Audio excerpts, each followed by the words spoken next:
మనమందరము లేచి నిలిచి ఉండి ఆంధ్ర క్రైస్తవ కీర్తన నుండి 6వ కీర్తన భీకరుండవుమా యెహోవా అనే కీర్తన పాడుతూ ఈ ఆరాధన ప్రారంభం చేసుకున్నాం.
మనందరం అదే రీతిగా నిలిచి ఉండి 17వ పట్టులో ఉన్నటువంటి సామాన్య ఆరాధన జరిగించుకుందాము.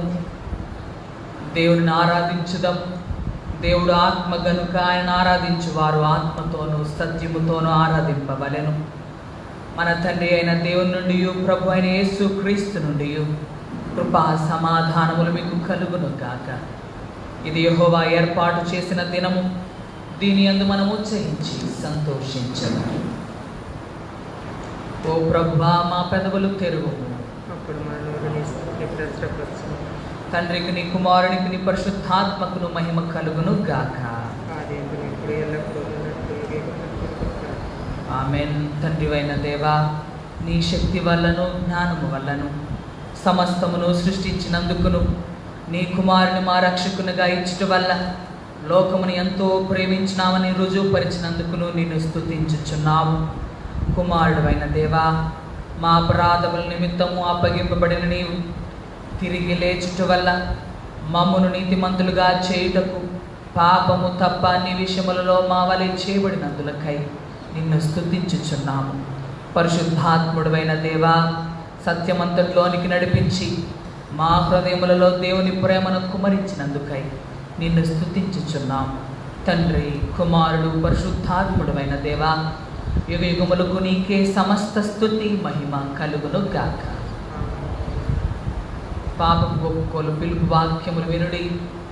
నేను లేచి నా తండ్రి యొద్దకు వెళ్ళి, తండ్రి, నేను పరలోకమునకు విరోధముగాను నీ ఎదుటను పాపము చేస్తేని, ఇక మీదటి నీ కుమారునని కుమార్తెనని అనిపించుకున్నకు యోగ్యులు కాము. మనము పాపము లేని వారమని చెప్పుకునే ఎడల మనలను మనమే మోసపుచ్చుకుందాము, మరియు మనలో సత్యమున్నది. మన పాపములను మనం ఒప్పుకునే ఎడల ఆయన నమ్మదగిన వాడును నీతిమంతుడును గనుక మన పాపములను క్షమించి సమస్త దుర్నీతి నుండి మనలను పవిత్రులుగా చేయను. కావున మనము మోకరించి మౌనముగా ఉండి మనలను మనం పరీక్షించుకుందాము.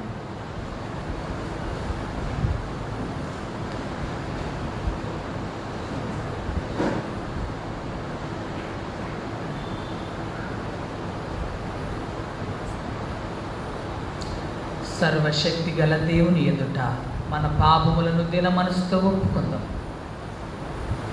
సర్వశక్తియు మిక్కిలి కనికరము గల తండ్రి, తప్పిపోయిన గొర్రెవలే మేము నీ మార్గములు తప్పి తిరిగితిమి. మా హృదయముల ఆలోచనలను ఆశలను మిక్కిలి అనుసరించితిమి. నీ పరిశుద్ధమైన ఆజ్ఞలను మీరితిమి. మేము చేయవలసినవి చేయక చేరానివి చేసితిమి. మాలో క్షేమము ఏమీ లేదు.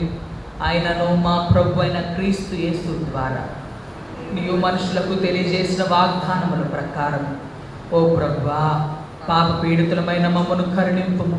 ఓ దేవా, తమ తప్పిదములు ఒప్పుకొని వారిని ఖాయం, పశ్చాత్తాపపడు వారిని తిరిగి చేర్చుకొను. మరియు మిక్కిలి కనికరము గల తండ్రి, నీ పరిశుద్ధ నామమునకు మహిమ కలుగులాగున మేమిక భక్తి, నీతి, సుబుద్ధులతో జీవించులాగున ఆయన నిమిత్తము దయచేయు. ఆమేన్. సర్వశక్తియు కనికరము గల దేవుడు మన సమస్త పాపములను క్షమించి వారి నుండి మనను విడుదల చేసి మన నడతను దిద్దుకొనుటకు తగిన సమయము దయచేసి పరిశుద్ధాత్మ యొక్క కృపయు ఆదరణయు మనకు అనుగ్రహించును గాక. ప్రభువుని స్తుతించుడి. మనందరము లేచి నిలిచి ఉండి ఉత్తర ప్రత్యుత్తర పాఠ్య భాగం చదువుదాము. కీర్తన గ్రంథము నుండి 119వ కీర్తన 89వ వచనము నుంచి 104వ వచనం వరకు.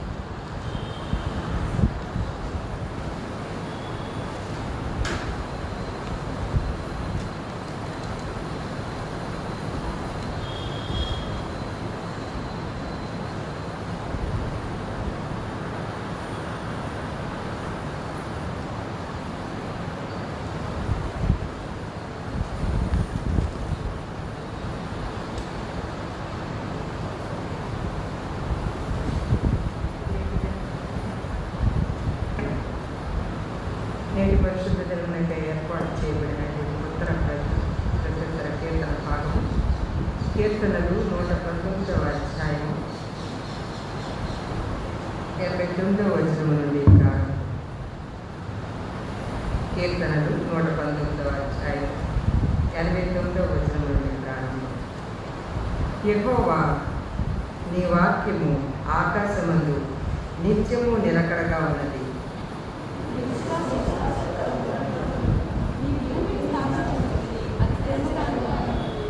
సమస్తము నీకు సేవ చేయుచున్నవి. కావున నీ నిర్ణయం చొప్పున అవి నేటికి నీ స్థిరపడి ఉన్నవి.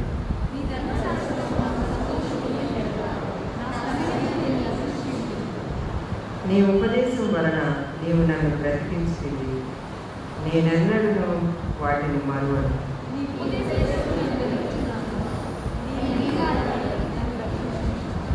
నన్ను సంహరింపవలనని భక్తిహీనుడు నా కొరకు పొంచి ఉన్నారు. అయితే నేను నీ శాసనములను తలపోయిచున్నాను.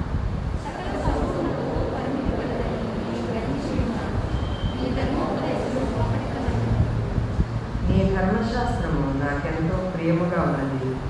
దినమెల్లా నేను దానిని ధ్యానించుచున్నాను.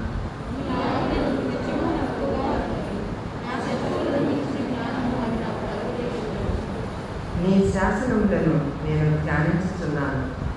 కావున నా బోధకులందరికంటే నాకు విశేష జ్ఞానము కలదు.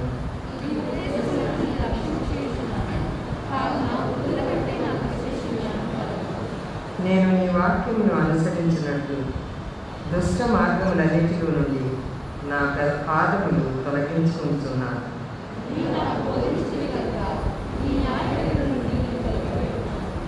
నీ వాక్యములు నా జిహ్వకు ఎంతో మధురములు. అవి నా నోటికి తేనె కంటే తీపిగా ఉన్నవి.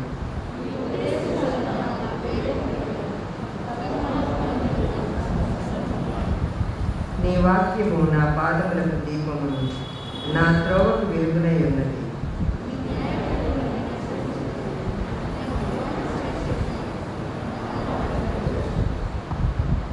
యెహోవా, నేను మిక్కిలి శ్రమపడుచున్నాను. నీ మాట చొప్పున నన్ను బ్రతికించు.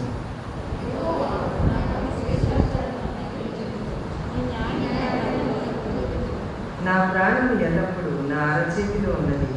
అయినను నీ ధర్మశాస్త్రమును నేను మరువను.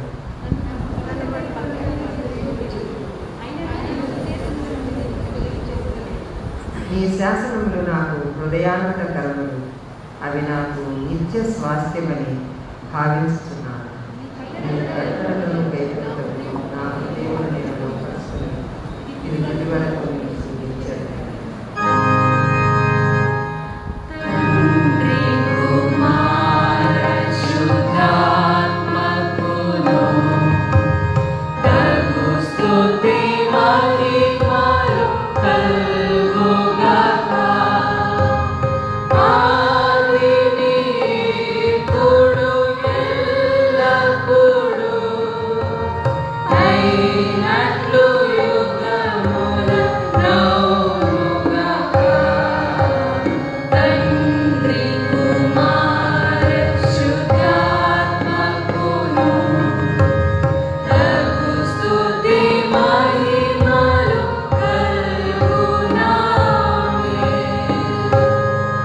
కూర్చోనండి. మొదటి పాఠం చదువుగా వెళ్దాం.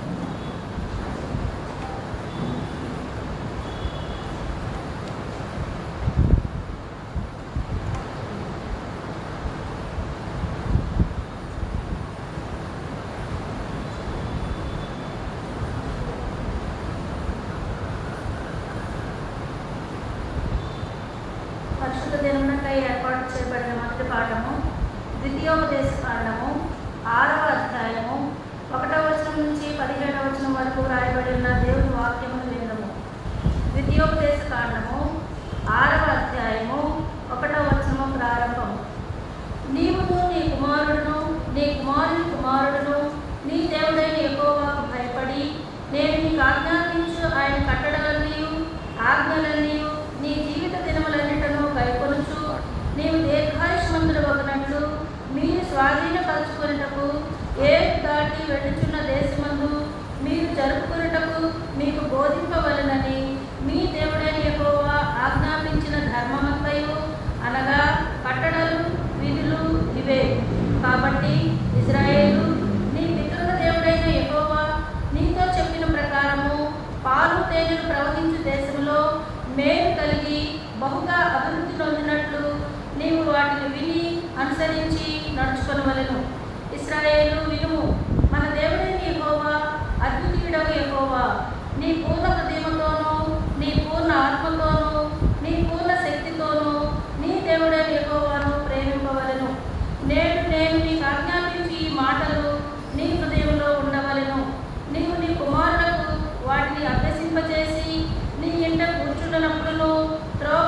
నడిచినప్పుడును, పండుకొన్నప్పుడును, లేచినప్పుడును వాటిని గురించి మాట్లాడవలెను. సూచనగా వాటిని నీ చేతికి కట్టుకొనవలెను. అవి నీ కన్నుల నడుమ బాసికము వలె ఉండవలెను. నీ ఇంటి ద్వారబంధముల మీదను, నీ గౌనుల మీదను వాటిని వ్రాయవలెను. నీ దేవుడైన యెహోవా నీ పితరులైన అబ్రహాము, ఇస్సాకు, యాకోబుతో చేసిన ప్రమాణమును బట్టి నిన్ను ఆ దేశములో ప్రవేశపెట్టి నీవు కట్టని గొప్పవగు మంచి పొలములను, నీవు నింపని మంచి ద్రవ్యముల చేత నింపబడిన ఇండ్లను, నీవు త్రవ్వకపోయినను త్రవ్వబడిన బావులను, నీవు నాటని ద్రాక్ష తోటలను, ఒలీవల తోటలను నీకిచ్చిన తరువాత నీవు తిని తృప్తి పొందినప్పుడు దాసుల గృహమైన ఐగుప్తు దేశంలో నుండి నిన్ను రప్పించిన యెహోవాను మరవకుండా నీవు జాగ్రత్త పడుము. నీ దేవుడైన యెహోవాకు భయపడి ఆయనను సేవించి ఆయన పేరట ప్రమాణం చేయవలెను. మీరు ఇతర దేవతలను అనగా మీ చుట్టూనున్న జన్మల దేవతలను సేవింపకూడదు. నీ మధ్యను నీ దేవుడైన యెహోవా రోషము గల దేవుడు కనుక నీ దేవుడైన యెహోవా కోపాగ్ని ఒకవేళ నీ మీద రగులుకొని దేశంలో ఉండకుండా నిన్ను నశింపచేయును. మీరు మస్సాలో మీ దేవుడైన యెహోవాను శోధించినట్లు ఆయనను శోధింపకూడదు. మీ దేవుడైన యెహోవా ఆజ్ఞలను అనగా ఆయన నీకు నియమించిన శాసనములను, కట్టడలను జాగ్రత్తగా ఆచరింపవలెను. ఈ మట్టునకు మొదటి పాఠము సమాప్తం. మనందరము లేచి నిలిచి ఉండి 29వ కీర్తన చివరి 5 వచనాలు 7వ వచనం నుంచి 11వ వచనం వరకు పాడదాం.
కూర్చునండి. 2వ పాఠం చదువుదాము.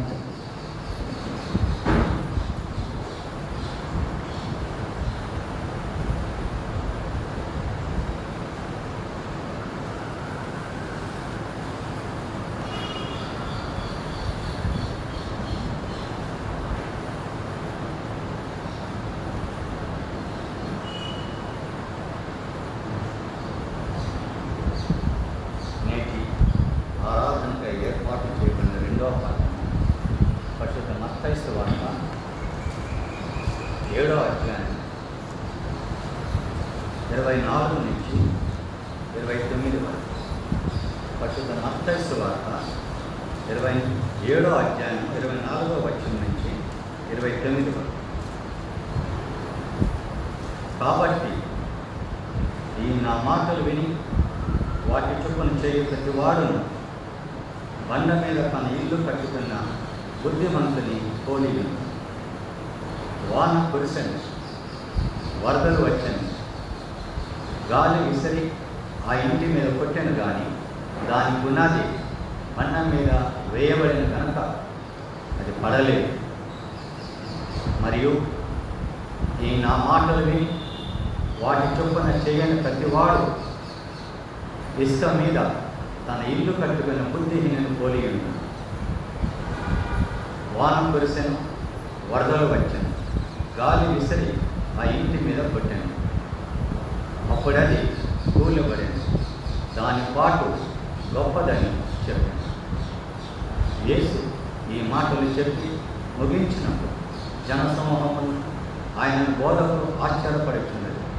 ఏలయనగా ఆయన వారి శాస్త్రుల వలె కాక అధికారం గల వాని వలె వారికి బోధించిన. ఈ మట్టుకు 2వ పాఠం. మనందరము లేచి నిలిచి ఉండి 470వ సంగీతము చాటించుడి మనుష్య జాతి యేసునామని కీర్తన.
మమ్మల్ని ప్రేమించిన మా ప్రియ పరలోకపు తండ్రి, నీ ఘనమైన నామానికి వందనాలు. నీ కృప చేత మమ్మల్ని అందరినీ ఆయత్తపరిచి నీ సన్నిధిలో కనబడాలన్నటువంటి వాంఛను మాలో పెంచి నీ సన్నిధికి తీసుకొచ్చిన విధానం కొరకే నీకు స్తోత్రాలు. ఈ ఆరాధన, ఈ వాక్య సందేశం ఇష్టానుసారంగా జరిగించుకోండి. మాతో మాట్లాడండి. మా హృదయాన్ని సంధించి మా సంఘాన్ని దీవించమని క్రీస్తు పెట్ట వెళుతున్నాము తండ్రి. దయచేసి కూర్చునండి. క్రీస్తునందు ప్రియమైన దేవుని బిడ్డలారా, కూడి వచ్చిన మీకందరికీ శుభములు తెలియజేస్తూ ఉంటున్నాను. దేవుని యొక్క మహాకృపలో మరొకసారి దేవుని సన్నిధిలో కనబడేటువంటి భాగ్యాన్ని దేవుడు మనకు అనుగ్రహించారు. అందుని బట్టి దేవునికి ఎంతగానో స్తుతులు చెల్లించవలసిన వారమై ఉన్నాం. దక్షిణ ఇండియా సంఘం వారు ఈ దినానికి కొరకు ఏర్పాటు చేసినటువంటి అంశం ఏంటి అని అంటే వేదాంత విద్య దైవజనులను ఆయత్తపరచుట. చెప్పండి అంత. వేదాంత విద్య దైవజనులను ఆయత్తపరచుట, దైవజనులను ఎక్విప్ చేయడం, ఎంకరేజ్ చేయడం అనేటువంటి అంశాన్ని గురించి మనం ఈ రోజున ధ్యానం చేయబోతా ఉన్నాం. ప్రతి సంవత్సరం జూలై 2వ మాసంలో వేదాంత విద్యను గురించినటువంటి విషయాలు, వేదాంత విద్యను గురించినటువంటి ప్రస్తావన సంఘాల్లో జరుగుతుంది. చూడండి, భారతదేశంలో ఓల్డెస్ట్ యూనివర్సిటీ ఏదైనా ఉంది అంటే అది సెనేట్ ఆఫ్ సిరంపూర్ యూనివర్సిటీ. అది 1818వ సంవత్సరంలో విలియం కేరీ, విలియం మార్ష్మన్ వీళ్ళ ద్వారా స్థాపించబడినటువంటి యూనివర్సిటీ ప్రపంచ ప్రఖ్యాతిగాంచినటువంటి స్థితిలో విలసిల్లుతుంది. కారణం ఏంటి అని అంటే సెనేట్ ఆఫ్ సిరంపూర్ కాలేజ్ వేదాంత విద్యకు పెద్దపీట వేసింది. ప్రపంచ దేశాలన్నింటిలో సిరంపూర్ యూనివర్సిటీలో చదివిన వారు ఉన్నారు. హైయెస్ట్ పర్సంటేజ్ డిగ్రీస్ తీసుకునేటువంటి వ్యక్తుల్లో చాలా మంది సిరంపూర్ కాలేజ్ వాళ్ళే. మా డిగ్రీలన్నీ కూడా సిరంపూర్ కాలేజ్ నుంచే వచ్చాయి. నేను థీసిస్ చేశాను, theological contributions of God and diversity for the furtherance of mission of God ecclesia ecumenism అని నేను థీసిస్ చేశాను. ఆ అవార్డు కూడా సెనేట్ ఆఫ్ సిరంపూర్ నుంచే వచ్చింది. అందరూ వేదాంత విద్యను అభ్యసించేటువంటి వారందరి డిగ్రీలు అక్కడి నుంచే పొందుకోవడం జరుగుతుంది. The oldest university in the society. ప్రియమైన దేవుని బిడ్డలారా, వేదాంత విద్య ఖచ్చితంగా సమాజంలో అవసరమైనటువంటి పరిస్థితిని నెలకొని ఉంది అని మనం జ్ఞాపకం చేసుకోవాలి. ప్రారంభంలో దైవజ్ఞానం అనేటువంటిది ఎక్కడి నుంచి ప్రారంభమైంది అని ఆలోచన చేస్తే దేవుడు తనను తాను బయలుపరుచుకున్నాడు. చాలాసార్లు నేను చెప్తున్నాను, గాడ్ రివీల్డ్ హిమ్సెల్ఫ్. ఆయన తనను తాను బయలుపరుచుకోవాలన్నటువంటి తప్పని స్థితి ఆయన కలగలేదు. ఆయన బయలుపరుచుకోవాలనుకున్నాడు, ఆయన బయలుపరుచుకున్నాడు అంతే. నీ స్థితిని బట్టి, నీ స్థాయిని చూసి ఆయన తను తాను బయలుపరుచుకోవాలి. నువ్వు ఏ స్థితిలో ఉన్నప్పటికీ దేవుడు నిన్ను కనపరుచుకోవాలనుకున్నాడు, నీకు ప్రత్యక్షం అవ్వాలనుకున్నాడు. కాబట్టి నీ స్థితిని, స్థాయిని చూడకుండా తనను తాను బయలుపరుచుకున్నాడు. God revealed himself to you అనేటువంటి సత్యాన్ని మనం జ్ఞాపకం చేసుకోవాలి. చూడండి, మనిషి దేవుని యొక్క మహిమను సహించలేడు, కానీ ఎంతవరకు సహించగలడో అంతవరకే బయలుపరుచుకున్నాడు. మోషే వృత్తాంతాలు మీరు జ్ఞాపకం చేసుకోండి. అయ్యా, నేను నిన్ను చూడాలనుకుంటున్నాను అంటే నువ్వు నన్ను చూడలేవు, నా మహిమను నువ్వు సహించలేవు. అప్పుడు ఏం చేశాడంటే చెయ్యి అడ్డం పెట్టాడు, బండ సందులో ఉన్నాడు, చక్కగా నిదానంగా ఆయన వెనక భాగాన్ని తట్టు మాత్రమే ఆయన చూడగలిగాడు. మనిషి ఎంతవరకు సహించగలడో అంతవరకు నీకు బయలుపరుచుకున్నాడు. దేవుడు ప్రేమామయుడుగాను, కృపామూర్తిగాను, నీ కుటుంబాల్లో జోక్యం చేసుకునేవాడిగా, రకరకాల నీ కుటుంబ పరిస్థితుల్లో, నీ వ్యక్తిగత సమస్యల్లో ఆయన జోక్యం చేసుకుంటాడు. ఆ జోక్యం చేసుకున్నటువంటి అనుభవం నుంచి పుట్టింది వేదాంత జ్ఞానం. వేదాంతం ఎక్కడి నుంచి పుట్టింది అని అంటే మానవ అనుభవం నుంచి పుట్టింది. దేవునికి మానవునికి మధ్య ఉన్నటువంటి అనుభవం, సంబంధం నుంచి, ఎక్స్పీరియన్స్ నుంచి వేదాంత జ్ఞానం పుట్టింది. కాబట్టి ఈ వేదాంత జ్ఞానం మొదటిగా ఎట్లా వాడగలిగింది అంటే ఇశ్రాయేలు ప్రజలు దేవుని గురించి వారి భవిష్యత్తు తరాలకు, వారి పిల్లలకు తెలియజేశారు. దేవుడు అంటే ఈయన, ఆయన ఇలా చేశాడు. అందుకే దేవుడు తనను తాను పరిచయం చేసుకునేటువంటి సందర్భంలో నేను అబ్రహాము దేవుడిని, ఇస్సాకు దేవుడిని, యాకోబు దేవుడిని అని పరిచయం చేసుకున్నాడు. మొత్తం బైబిల్ రాసేటప్పుడు మొట్టమొదటిసారి యాహోవే అనే మాట రాయబడలేదండి, మీరు జాగ్రత్తగా గమనించండి. యెహోవా అనేటువంటి పదం వాడబడలేదు మొట్టమొదటి స్థానంలోనే. తర్వాత పాండిత్యం వృద్ధి చెందిన తర్వాత బైబిల్ రచించేటప్పుడు యాహోవే అనే పదాన్ని రాశారు. నేను అబ్రహాము దేవుడిని, ఇస్సాకు దేవుడిని, యాకోబు దేవుడిని. మన అంతా ఇక్కడ కూర్చుని ఉన్నాం. మన అనుభవం ఎక్కడిది అంటే మన పితరుల ద్వారా మనకు వచ్చింది, మన తల్లిదండ్రుల ద్వారా మనకు వచ్చింది. ఆ భక్తి భావంతో మనం ఇక్కడ ఉన్నాం. దేవుణ్ణి మనందరం ఎక్స్పీరియన్స్ చేస్తున్నాం. దేవునికి మానవునికి మధ్య ఉన్నటువంటి అనుభవం నుంచి, సంబంధం నుంచి థియాలజీ అనేది పుట్టింది. థియోస్, లోగోస్ అనేటువంటి గ్రీక్ పదం నుంచి. థియోస్ అనగా గాడ్, వర్డ్. లోగోస్ అనగా word, God's talk, God's word. Theology అనేటువంటి శాస్త్రీయ పదానికి అర్థం ఏంటి? Science of God, discourse of God. దేవుణ్ణి శాస్త్రీయంగా అధ్యయనం చేయడం అనేటువంటి స్థితి. వేదాంతం అనేటువంటి పదానికి అర్థం ఏంటి తెలుసా?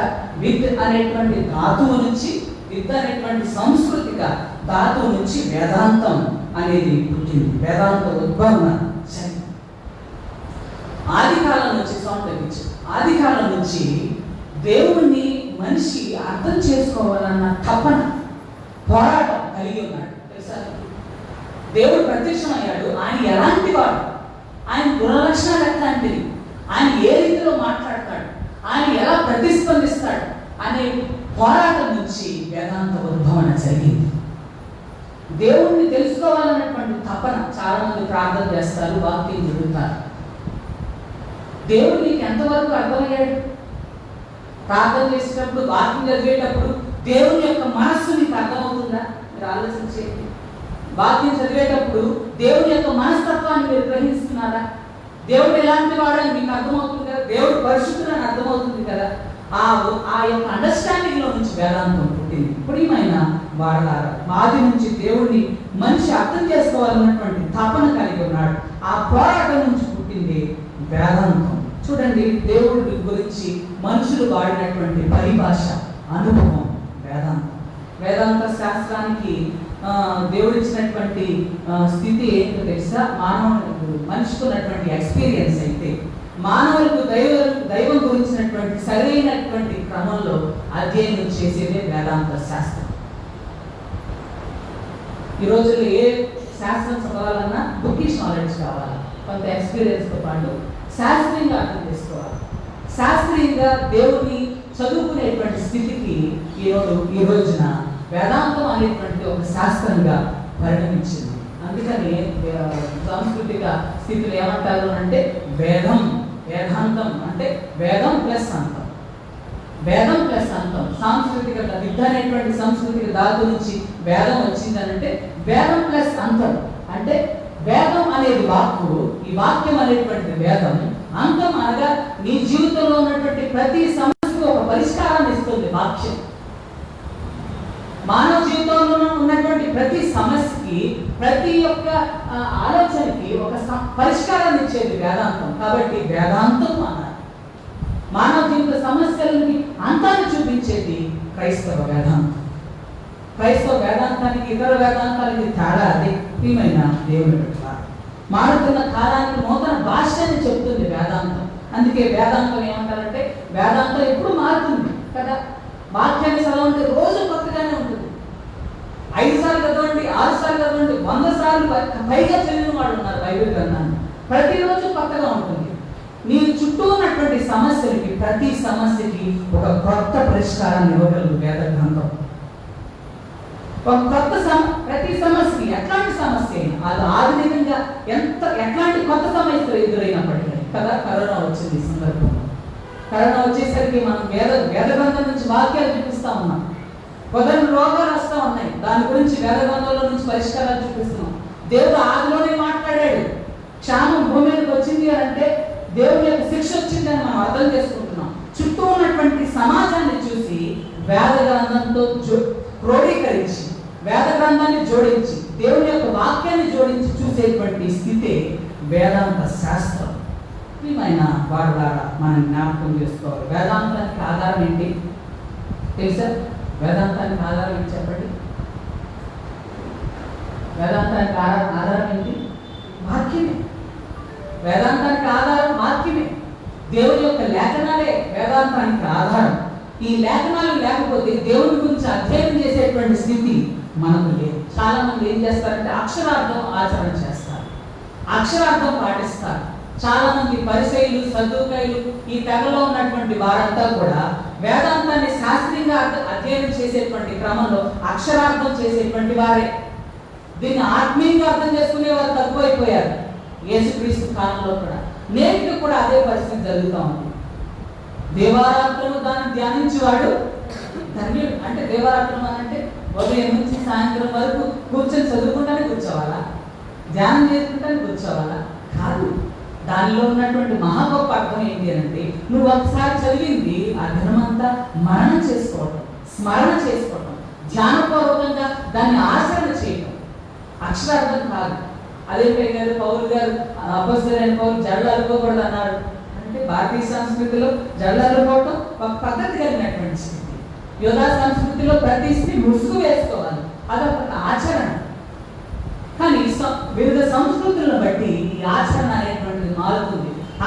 వేద గ్రంథాన్ని అక్షరార్థం పాటించడం కాదు, కానీ ఆత్మీయంగా అవలంబించడం చాలా ప్రాముఖ్యమైన స్థితి మనకున్నది. వేదాంతం యొక్క అవసరత ఏంటి ఆలోచన చేయండి. వేదాంతం మనకు ఎందుకు అవసరం అయింది అంటే యేసు ప్రభు చివరి ఆజ్ఞ ఇచ్చాడు. మార్క్స్ వార్త 16వ అధ్యాయం 15వ వచనంలో, మీరు సర్వలోకములకు వెళ్ళి సమస్త సృష్టికి నా సువార్తను ప్రకటించండి. దీన్ని జాగ్రత్తగా అర్థం చేసుకోవాలి. సర్వ సృష్టికి సువార్తను ప్రకటించమని అంటే నిలబడి చెట్లకి, పొట్లకి, మండలకి, లోయలకి చదవనా? కాదు. సకల సృష్టి, మనిషి కూడా సృష్టిలో ఒక భాగం. అందుకని సమస్త సృష్టికి నా సువార్త ప్రకటించండి. ప్రతి ప్రాంతంలో ఉన్నటువంటి ప్రతి వ్యక్తికి సువార్త అందాలన్నటువంటి భావన. కాబట్టి వేదాంతం యొక్క అవసరత ఎందుకు అంటే దీన్ని క్రమబద్ధీకరిస్తూ సరైన విధంగా, ఎందుకంటే దేశాల్లో రకరకాల కల్చర్స్, రకరకాల సాంప్రదాయాలు, రకరకాలైనటువంటి సంస్కృతులు ఉంటాయి. కాబట్టి ఆ సంస్కృతులకు అనుగుణంగా వాటిని మనం బోధించాలి. కొంతమంది ముస్లిమ్స్ దగ్గరికి వెళ్ళి దేవుడు ఇట్లా చెప్పాడు, యేసుప్రభు ఇదే అన్నాడు అంటే వాళ్ళు ఒప్పుకోరు. యేసుప్రభు దేవుడు కాదంట. కొంతమంది దగ్గరికి వెళ్తే యేసుప్రభుని దేవుడుగా ఒప్పుకోరు. కానీ శాస్త్రీయంగా దైవత్వాన్ని నిరూపించేటువంటి స్థితికి వేదాంత శాస్త్రం ఎదిగింది.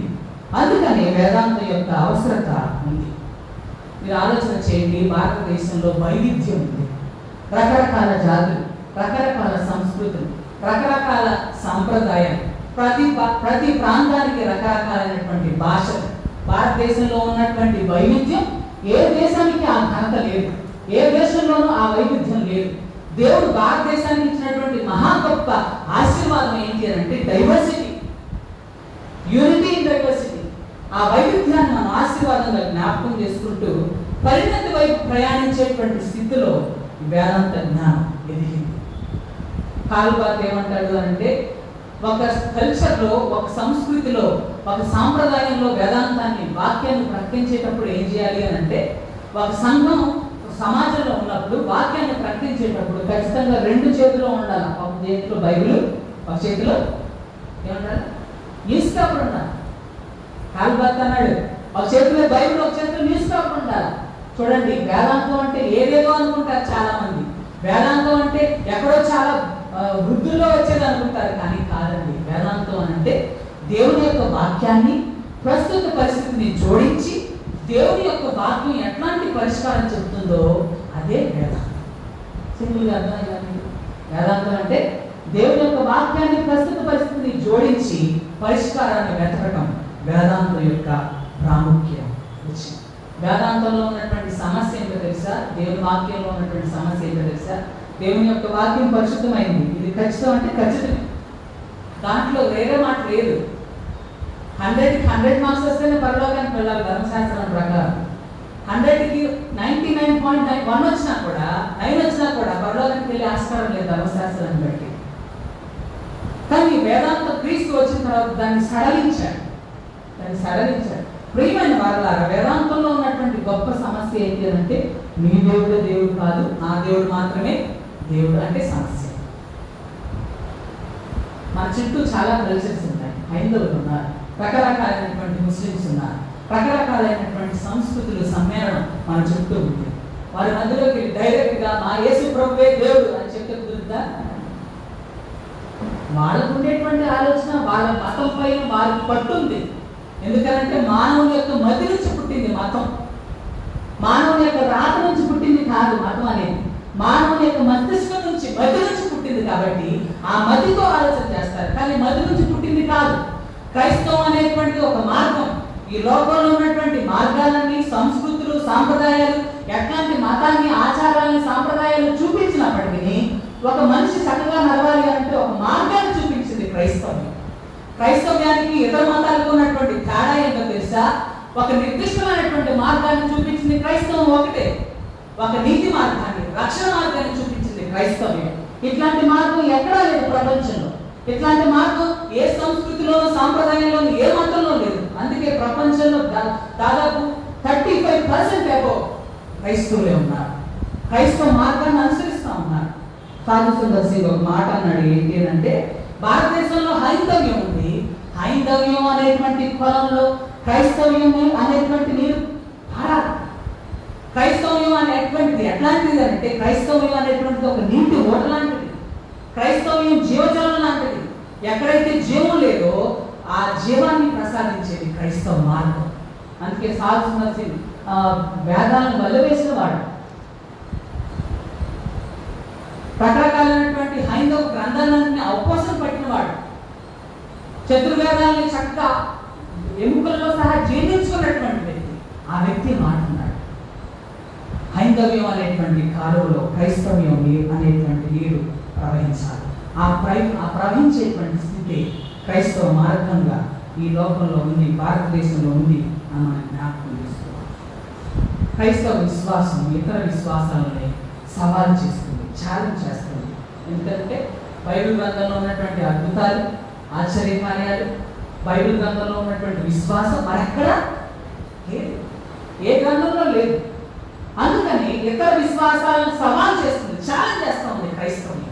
కాబట్టి విశ్వాసమైనటువంటి మనం కూడా వేదాంత విద్యను ఎరిగినటువంటి వారంగా, లేక వేదాంత విద్య అనంటే వేదాంత జ్ఞానం అనంటే వేదవాక్యం, వేద గ్రంథం, దేవుని వాక్యాన్ని ఎరిగినటువంటి వారంగా ఇతర విశ్వాసాలను చాలా చక్కగా క్రమబద్ధీకరమైన రీతిలో మనం దేవుని వద్దకు నడిపించాల్సినటువంటి అవసరం ఉంది. ఒక అపోహ ఉంది, ఏంటి అంటే వేదాంతం చదువుకుంటే మన విశ్వాసం పోద్దండి, వేదాంతం చదువుకుంటే మన విశ్వాసం పోద్ది. విశ్వాసం ఉండరు వాళ్ళు. వాక్యం చదువుకుంటే బైబిల్ టైం చేసే వాళ్ళకి విశ్వాసం ఉండదు, కేవలం వాక్య జ్ఞానం మాత్రమే ఉంటుంది అని అంటారు. అది తప్పు. రక్షణలోకి, రక్షణ మారు మనసులోకి వచ్చినటువంటి ప్రతి ఒక్కరికి లేఖనాలే ఆధారం. రక్షణకు, వేదాంత జ్ఞానానికి లేఖనాలే ఆధారం. కాబట్టి అపోస్తలుడైన పౌలు ఎఫెసీయులకు రాసిన పత్రిక 2వ అధ్యాయంలో 8వ వచనంలో ఒక మాట అంటాడు. చదవండి ఎవరైనా. అపోస్తలుల కార్యములు ఎఫెసీయులకు రాసిన పత్రిక 2వ అధ్యాయం. మీరు విశ్వాసము ద్వారా దేని చేత రక్షింపబడ్డారంట? కృపచేతనే రక్షింపబడ్డారు. విశ్వాసము ద్వారా. దేని ద్వారా? విశ్వాసము ద్వారా కృపచేతనే రక్షింపబడ్డారు. ఆ విశ్వాసాన్ని తెలియజేయడానికి, ఆ విశ్వాసానికి రక్షణకు మార్గం, కారణం ఏంటి అంటే దేవుని యొక్క లేఖనాలు. లేఖనాలు విశ్వాసానికి ఆధారం. నీకు నమ్మకం ఉంది, దేవుడు ఉన్నాడు, క్రీస్తు ఉన్నాడు, ఈ విషయ జ్ఞానం అంతా ఎక్కడి నుంచి వచ్చింది నీకు అని అంటే వాక్యం నుంచి వచ్చింది, నీ తల్లిదండ్రుల యొక్క అనుభవాల నుంచి వచ్చింది. అందుకని విశ్వాసానికి ఆధారం ఏదైనా ఉంది అంటే అది లేఖనాలు మాత్రమే. మీరు విశ్వాసము ద్వారా కృప చేతనే రక్షింపబడి ఉన్నారు. విశ్వాసం, కృప లేకుండా మీరు రక్షింపబడలేరు. ఆ రక్షణకు కారణం, విశ్వాసానికి కారణం, కృపకు కారణం ఈ లేఖనాలే. క్రీస్తుని గురించినటువంటి విషయ పరిజ్ఞానం అంతా లేఖనాలు మనకు తెలియజేస్తాయి అని మనం జ్ఞాపకం చేసుకోవాలి. గాంధీజీ సబర్మతి ఆశ్రమంలో ఉన్నప్పుడు కూర్చున్నాడంట. బాగా మత్తయి సువార్త 5, 6, 7 అధ్యాయం బాగా సంకోసం పట్టాడు కదా. దాంట్లో ఉన్నటువంటి శాంతి స్థితిని, శాంతి యొక్క విధానాన్ని బాగా అవకోసం పట్టాడు. చాలా బాగా స్టడీ చేశాడు. ఎందుకంటే క్రైస్తవ సాంప్రదాయంలోనే ఆయన చదువుకున్నాడు ఫారెన్లో. కాబట్టి బైబిల్ చాలా ప్రభావం ఆయనపై చూపించినప్పుడు బాగా చదువుకున్నాడు బైబిల్ గ్రంథాన్ని.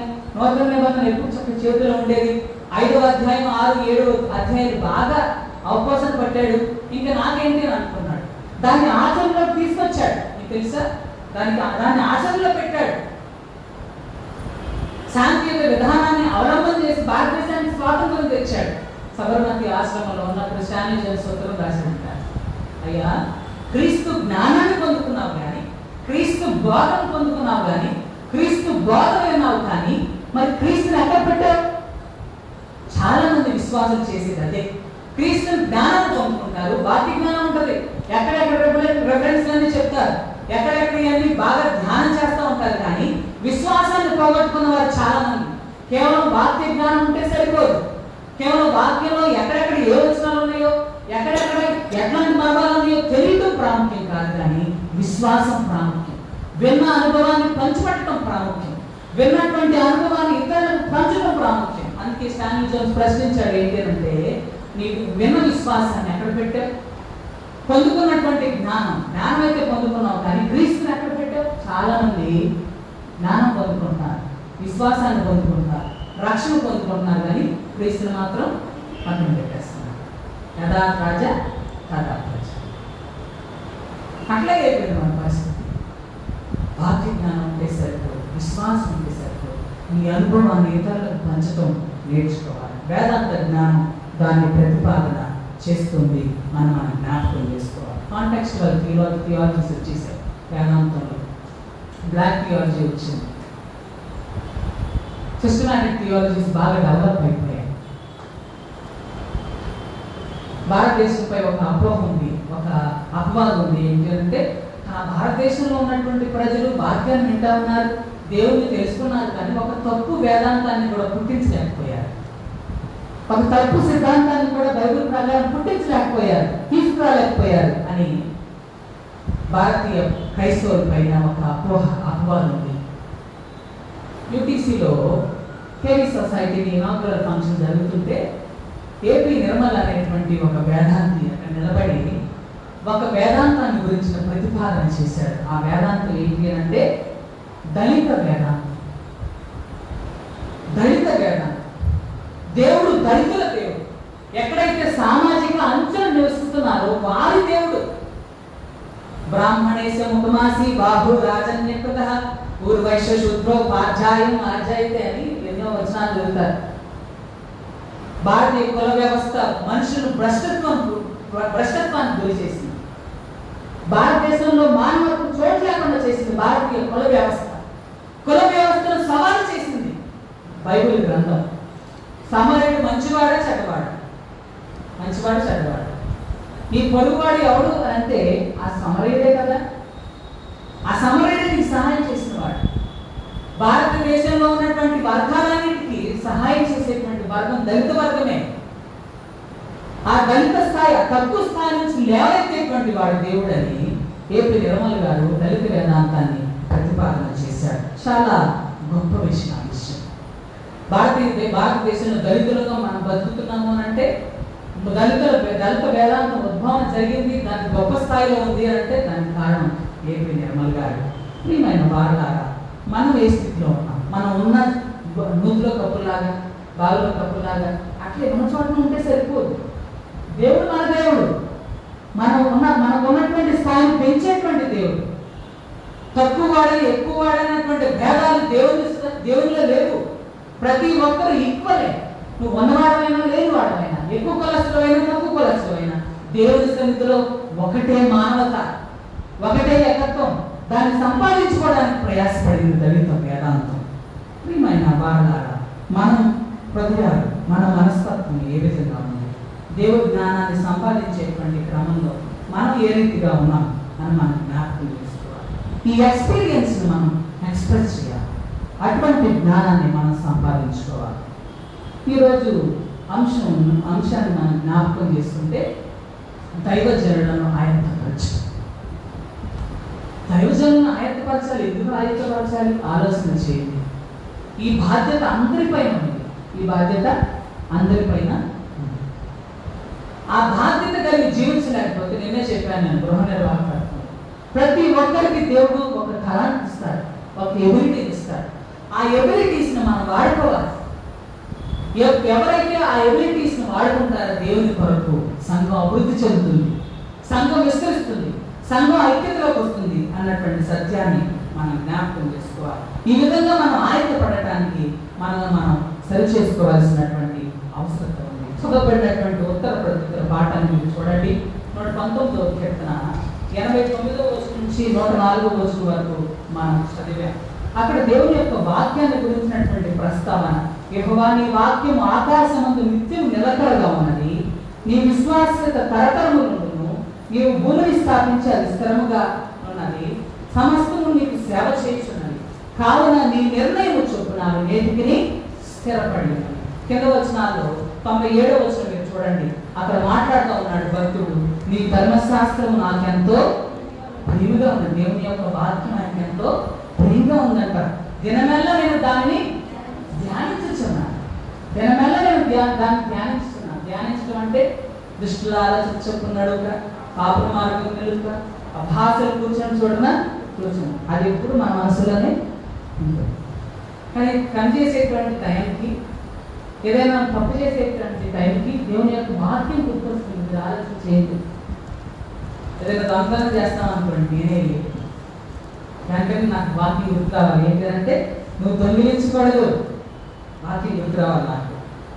నేను ధ్యానించడం వల్ల నాకు జరిగేది అదే. ధ్యానించడంలో ఉన్నటువంటి ప్రాముఖ్యత అదే. దేవుని యొక్క వాక్యం నీతో మాట్లాడుతుంది. జాగ్రత్త. నువ్వు ఏదైనా పని చేస్తున్నప్పుడు దేవుని యొక్క వాక్యం గుర్తొచ్చింది అని అంటే దేవుడు నీతో మాట్లాడుతున్నట్లు లెక్క.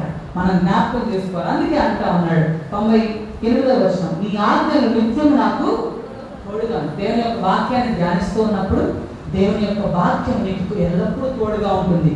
నా శత్రువులను మించిన జ్ఞానం అవి నాకు కలిగేస్తాయి. ఎంత గొప్ప మాట. మనకు చాలా మంది విరోధులు ఉంటారు.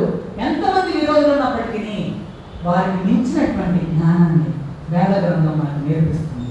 దేవుని యొక్క వాక్యం మనకు నేర్పిస్తుంది. మన శత్రువుల కుయుక్తి నుంచి ఏ విధంగా తప్పించుకోవాలి అన్నటువంటి మనస్తత్వాన్ని మనకు నేర్పుతుంది వేదాంతం. 99వ వచనం, నీ శాసనమును నేను ధ్యానించుచున్నాను, కావున నా బోధకులందరికంటే నాకు విశేషమైన జ్ఞానం. నేను మచిలీపట్నంలో పనిచేశాను. మచిలీపట్నంలో చదువుకున్నాను. చాలామంది సిఏ చేసిన వారు మాకు డివోషన్స్కి వచ్చేవాడు. వాళ్ళలో చాలామంది సామెతల గ్రంథం దాదాపు 200 సార్లు కంటే పైగా చదివిన వారు, బాగా బైబిల్ చదువుకునేటువంటి వారే మచిలీపట్నంలో చాలా మంది సిఏ చేసిన వారు. దేవుని యొక్క జ్ఞానాన్ని బట్టి వారు సిఏని చక్కగా సంపాదించుకోగలిగారు. దేవుని యొక్క వాక్యాన్ని ఎవరైతే పఠిస్తారో ధ్యానిస్తారో వారికి విశేషమైనటువంటి జ్ఞానం ఉంటుంది. ఆ విశేష జ్ఞానాన్ని సంపాదించుకోవాలి అంటే వేద జ్ఞానాన్ని, దైవ జ్ఞానాన్ని చదవలసినటువంటి, ధ్యానించవలసినటువంటి అవసరం ఉంది. 101వ వచనం చూడండి, నేను నీ వాక్యం అనుసరించినట్లు దుష్ట మార్గమన్నిటిలో నుండి నా పాదము తొలగించుకొనుచున్నాను. నీవు నాకు బోధించితే కనుక నీ న్యాయ విధుల నుండి నేను, దేవుడే మనకు బోధిస్తా ఉన్నాడు. ఆ బోధను నిర్లక్ష్య పెట్టేటువంటి స్థితి నీకు నాకు రాకూడదు. ఎప్పుడైతే ఆ బోధను నిర్లక్ష్య పెడుతున్నావో దేవుడు నిన్ను విడిచిపెట్టి వెళ్ళిపోతాడు. దేవుడు స్థిరంగా నువ్వు లేవన్నట్లు లెక్క. ప్రియమైన దేవుని పెడతారు, మనం జ్ఞాపకం చేసుకోవాల్సినటువంటి అవసరం ఉంది. దేవుని యొక్క వాక్యం మనల్ని ఎల్లప్పుడూ ఆయత్తపరుస్తుంది.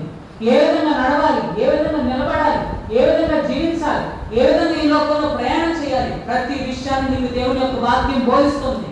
ప్రపంచంలో దాదాపు 80% మంది ఈ వాక్యాన్ని బట్టి నడుస్తూ ఉన్నారు. ప్రతి దేశంలో ఉన్నటువంటి ఏదో ఒక మర్మం, ఏదో ఒక న్యాయ విధి, ఏదో ఒక చట్టంలో ఖచ్చితంగా బైబిల్లో ఉన్నటువంటి చట్టం ఏదో ఒకటి ఉంటుంది. బైబిల్లో ఉన్నటువంటి బైబిల్ ప్రపంచానికి ఒక చట్టాన్ని నిర్మించింది, ఒక విధిని నిర్మించింది బైబిల్ గ్రంథం. కాబట్టి దేవుని యొక్క శాసనాలను గ్రహించడం, దాని ప్రకారం నడవటం మనిషికి ఎంతో మంచిది కదా. పదాన్ని దేవుడు పెట్టాడు. ఆయన కోసం పెట్టాడు కదా, అవి మన కోసం పెట్టాడా? దేవుడు ఆ 10 ఆజ్ఞలు, ఆయన ఇచ్చినటువంటి ఆజ్ఞలన్నీ ఆయనకు అవసరం, మనకు అవసరం లేదు. చాలా మంది జీవిస్తారు, ఇదే విధంగా జీవిస్తారు, ఇదే విధంగా అనుకుంటారు. ఆయనకు అవసరం ఏంటి? ఆయన పరిశుద్ధుడు, ఆయనకు అవసరం లేదు. ఆయన ఆజ్ఞలు, విధులు, న్యాయ విధులు అంటే ఆయనకు అవసరం లేదు. ఆ ఆజ్ఞలు, విధులు, విధానాలు ఎందుకు పెట్టాడు అంటే మన కోసం పెట్టాడు, సమాజంలో బాగుండటం కోసం కదా. దొంగిలించకూడదు. ఎదుటివాడిని దొంగిలిస్తే, ఎదుటివాడి దగ్గర దొంగిలిస్తే వాడికి నష్టం, నీ ఎదుటివాడికి నష్టం. అబద్ధ సాక్ష్యం చెప్తే నీ పొరుగువాడికి నష్టం.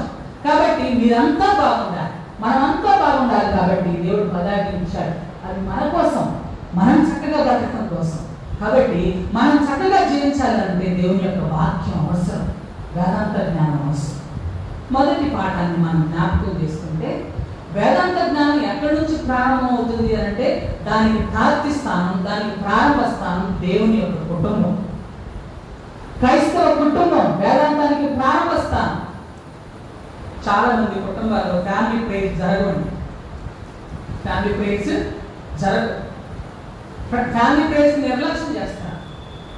మీరు మీరు ప్రార్థన చేసుకునేటువంటి సమయాల్లో మీ బిడ్డలతో ఎంతమంది మాట్లాడుతూ ఉన్నారు? మీ పిల్లలకి దేవుని యొక్క వాక్యాన్ని ఎంతమంది బోధిస్తూ ఉన్నారు? చాలా అలసిపోయి వస్తూ ఉన్నారు. వచ్చి వాక్యం చదువుకోవడానికి కూడా సమయం లేనటువంటి స్థితిలో, చాలా పరుగులు పెట్టేటువంటి స్థితిలో ఈనాడు ప్రపంచం ఉంది. అయినప్పటికీ మనం జ్ఞాపకం చేసుకోవాల్సింది ఏంటి అంటే, వేదాంత జ్ఞానానికి, దైవ జ్ఞానానికి ప్రారంభ స్థానం కుటుంబమే అని నేను అందరూ జ్ఞాపకం చేసుకోవాలి. ఏ కుటుంబం అయితే కుటుంబ ప్రార్థనలకు ప్రాధాన్యత ఇస్తుందో, ఆధిక్యత ఇస్తుందో, ఆ కుటుంబం ఖచ్చితంగా మంచి స్థితిలో ఉంటుంది అని మనం జ్ఞాపకం చేసుకోవాలి. చూడండి, చదవబడినటువంటి మొదటి పాఠాన్ని మనం జ్ఞాపకం చేసుకుంటే ద్వితీయోపదేశకాండం 6వ అధ్యాయాన్ని మనం జ్ఞాపకం చేసుకుందాం.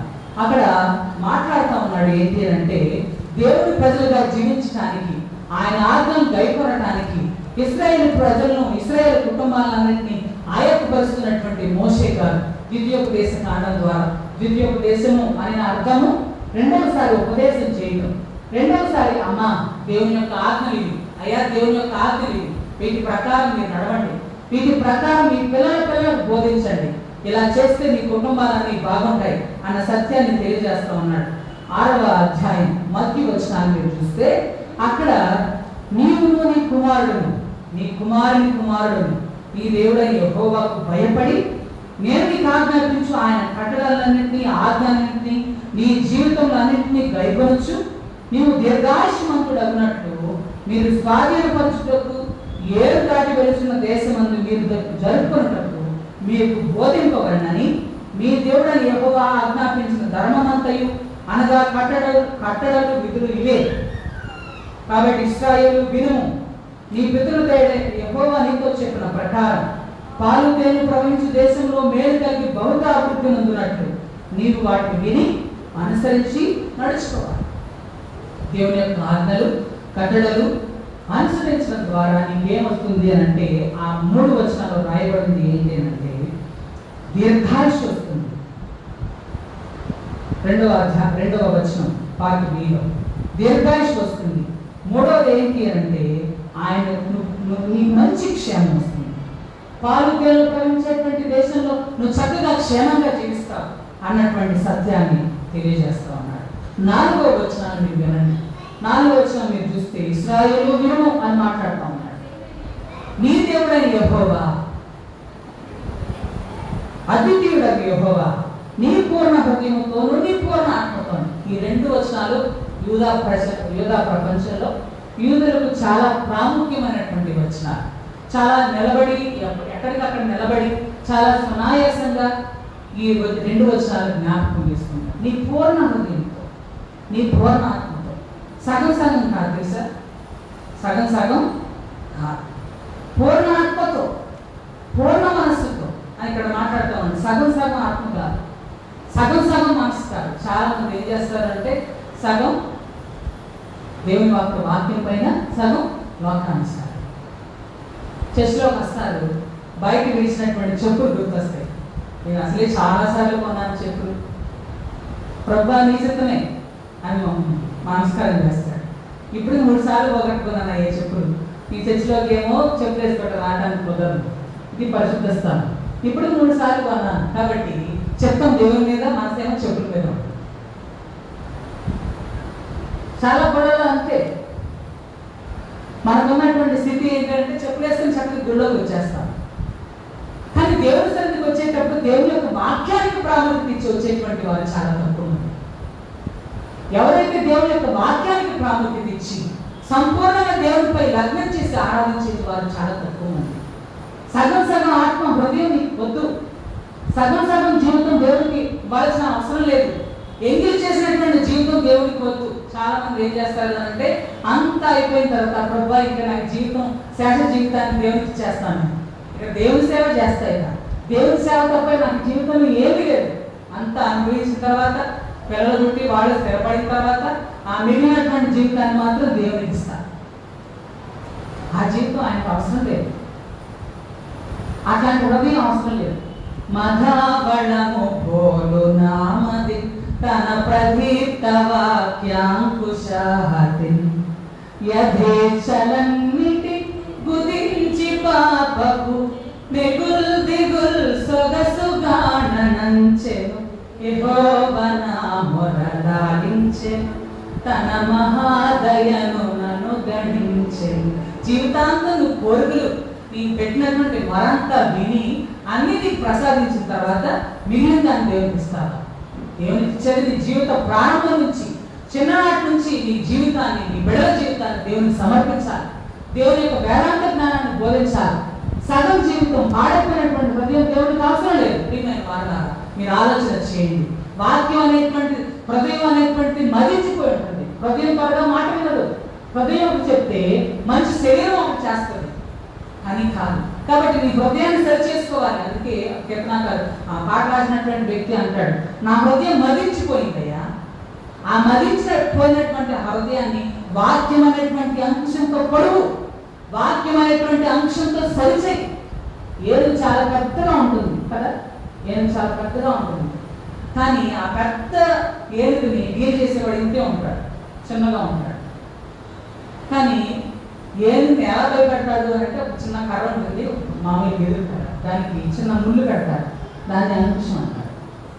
ఆ కర్ర పట్టుకుంటాడు, ఆ కర్ర ఇలా చూపిస్తే చాలు అది లైన్లోకి వస్తుంది. మాట్లాడడానికి రెడీగా ఉంటుంది. ఎందుకంటే అంకుశాన్ని చూస్తే భయం, అంకుశంతో ఆ కుంభస్థానంపై పడటానికి రెడీగా ఉంటాడు. అందుకని దానికి భయం. దేవుని యొక్క వాక్యం మనల్ని సరిచేస్తుంది, మన హృదయాన్ని సరిచేస్తుంది. సగం సగం జీవితం అవసరం లేదు, సంపూర్ణంగా సరిచేయబడినటువంటి వాక్యం చేత కట్టుకున్నటువంటి జీవితాలు, హృదయాలు దేవునికి కావాలి. చిన్ననాటి నుంచే దానికి పునాది వేయబడాలి. అందుకని ఇక్కడ మాట్లాడుతూ ఉన్నాడు ఏంటి అంటే, నీ బిడ్డలకు నీ కుమారునికి దాన్ని బోధించాలి. ఫ్యామిలీ ప్రేయర్స్ కూర్చున్నప్పుడు మీరు ఏం చేయాలి అంటే, మీ పిల్లలకు దేవుని యొక్క వాక్యాన్ని చెప్పాలి. మీ పిల్లల్లో ఏమన్నా సమస్యలు ఉంటే ఆ సమస్యలు అందులో డిస్కస్ చేసుకోవాలి. భార్యాభర్తల మధ్య ఏమన్నా సమస్యలు ఉంటే వాక్యం చేత సరిచూసుకోవాలి. నీ కుటుంబంలో ఉన్నటువంటి ఏమైనా సమస్యలు ఉంటే ఆ సమస్యని దేవుని యొక్క వాక్యం ఏం చెప్తుంది దాన్ని సరిచూసుకోవాలి. ప్రార్థన చేసేటప్పుడు నీ సమస్యను డిస్కస్ చేయాలి. ఫ్యామిలీ ప్రేయర్స్ లో ఉన్నటువంటి గొప్ప అంతరార్థం అదే. నా ప్రొఫెసర్ గారు ఒక ఆయన కౌన్సిలింగ్ డిపార్ట్మెంట్ లో థీసిస్ రాశాడు.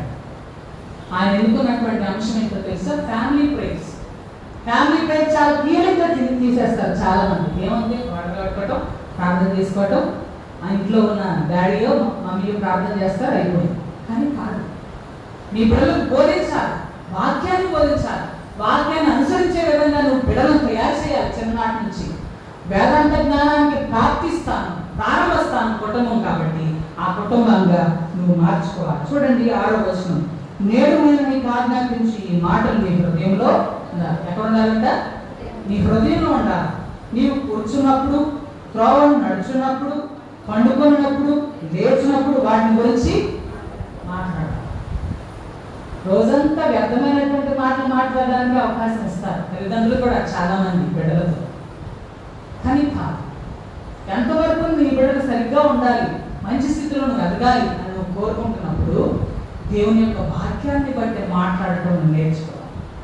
తల్లిదండ్రులుగా మనకే లేనప్పుడు బిడ్డలకు ఏ విధంగా వస్తుంది? మీరు ఆలోచన చేయాల్సిన అవసరం ఉంది. వాక్యాన్ని మన బిడ్డలతో మాట్లాడాలి, వాక్యాన్ని బట్టి ప్రవర్తించాలి. తల్లిదండ్రులుగా మీరు వాక్యాన్ని నేర్చుకున్నప్పుడు, వాక్యం ప్రకారం జీవిస్తున్నప్పుడు నీ బిడ్డలు నేను చూస్తున్నారు, నీ బిడ్డలు నీ నడతను గమనిస్తున్నారు. తండ్రి ఏ విధంగా చేస్తాడో కుమారుడు కూడా అదే విధంగా చేస్తాడు. కాబట్టి నీ నడతను జాగ్రత్త చేసుకుంటూ నీ కుమారుని బోధించాలి. కూర్చున్నా, లేచినా, నిలబడినా, త్రోవలో ప్రయాణం చేస్తున్నప్పటికీ దేవుని యొక్క వాక్యాన్ని బట్టి మాట్లాడాల్సిన అవసరం ఉంది. పక్కనే సింహాహాలు కనిపిస్తుంది బయటకు వెళ్ళేటప్పుడు. సింహాహాలు అంటే ఎలా ఉంటుంది అని చెప్పడంలో ఇబ్బంది ఏమీ లేదు. కానీ అట్లా వెళ్ళటం తప్పు అని నీ కుమారుని చెప్పగలగాలి. అర్ధస్తమాన అదే పని తప్పు అని చెప్పగలగాలి. చాలా మంది బిడ్డలు ఫ్యామిలీ ప్రేయర్స్ లో కూర్చోరు. ప్రార్థన అంటే భయం పట్టుకుంది చాలా మంది. ప్రార్థన అంటే, కుటుంబ ప్రార్థన అంటే భయం పట్టుకున్నటువంటి బిడ్డలు. మా మమ్మీ చాలా ఎక్కువసేపు ప్రార్థన చేస్తాడండి, మా డాడీ చాలా ఎక్కువసేపు ప్రార్థన చేస్తాడండి, విసుగు చేస్తాడండి అంటారు చిన్నపిల్లలు. ఆ విసుగు కూడా కలిగించకూడదు. మనం చాలా మంచి స్థితిలో, మంచి క్రమశిక్షణ కలిగిన స్థితిలో పెట్టున్నాను. ఏ కుటుంబంలో అయితే ఫ్యామిలీ ప్రేయర్స్ ఉంటాయో ఆ బిడ్డలకు క్రమశిక్షణ వస్తుంది. త్వరగా లేస్తారు, త్వరగా పడుకుంటారు.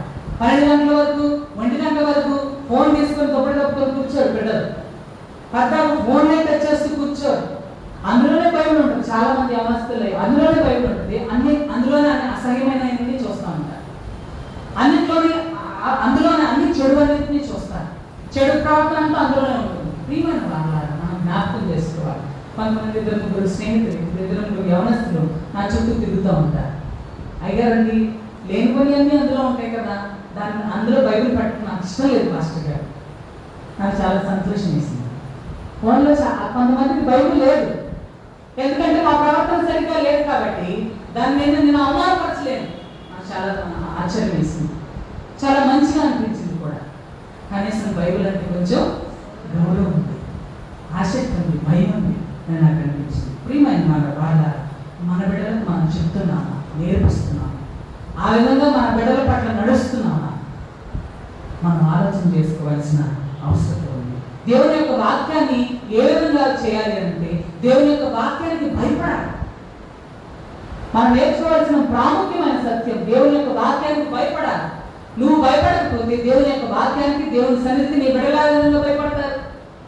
అట్లాంటి స్థితి నీకు రాకూడదు. నువ్వు భయపడి నీ బిడ్డలకు భయభక్తులు పెంచాలి. ప్రార్థన చేయడం అంటే, వాక్యం అంటే, దేవుని సన్నిధి అంటే భయం రాకూడదు.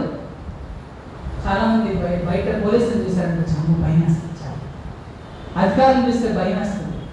దేవునికి మనకి మధ్య ఉండాల్సినటువంటి భయం అట్లాంటి భయం కాదు. అయ్యో నేను తప్పు చేస్తున్నాను కదా, నేను పాపం చేస్తున్నాను అయ్యా, అందుకే నన్ను క్షమించు అన్నటువంటి భయం కాదు. పాపంతో కూడినటువంటి భయం మనకు ఉండాలి దేవుని దగ్గర.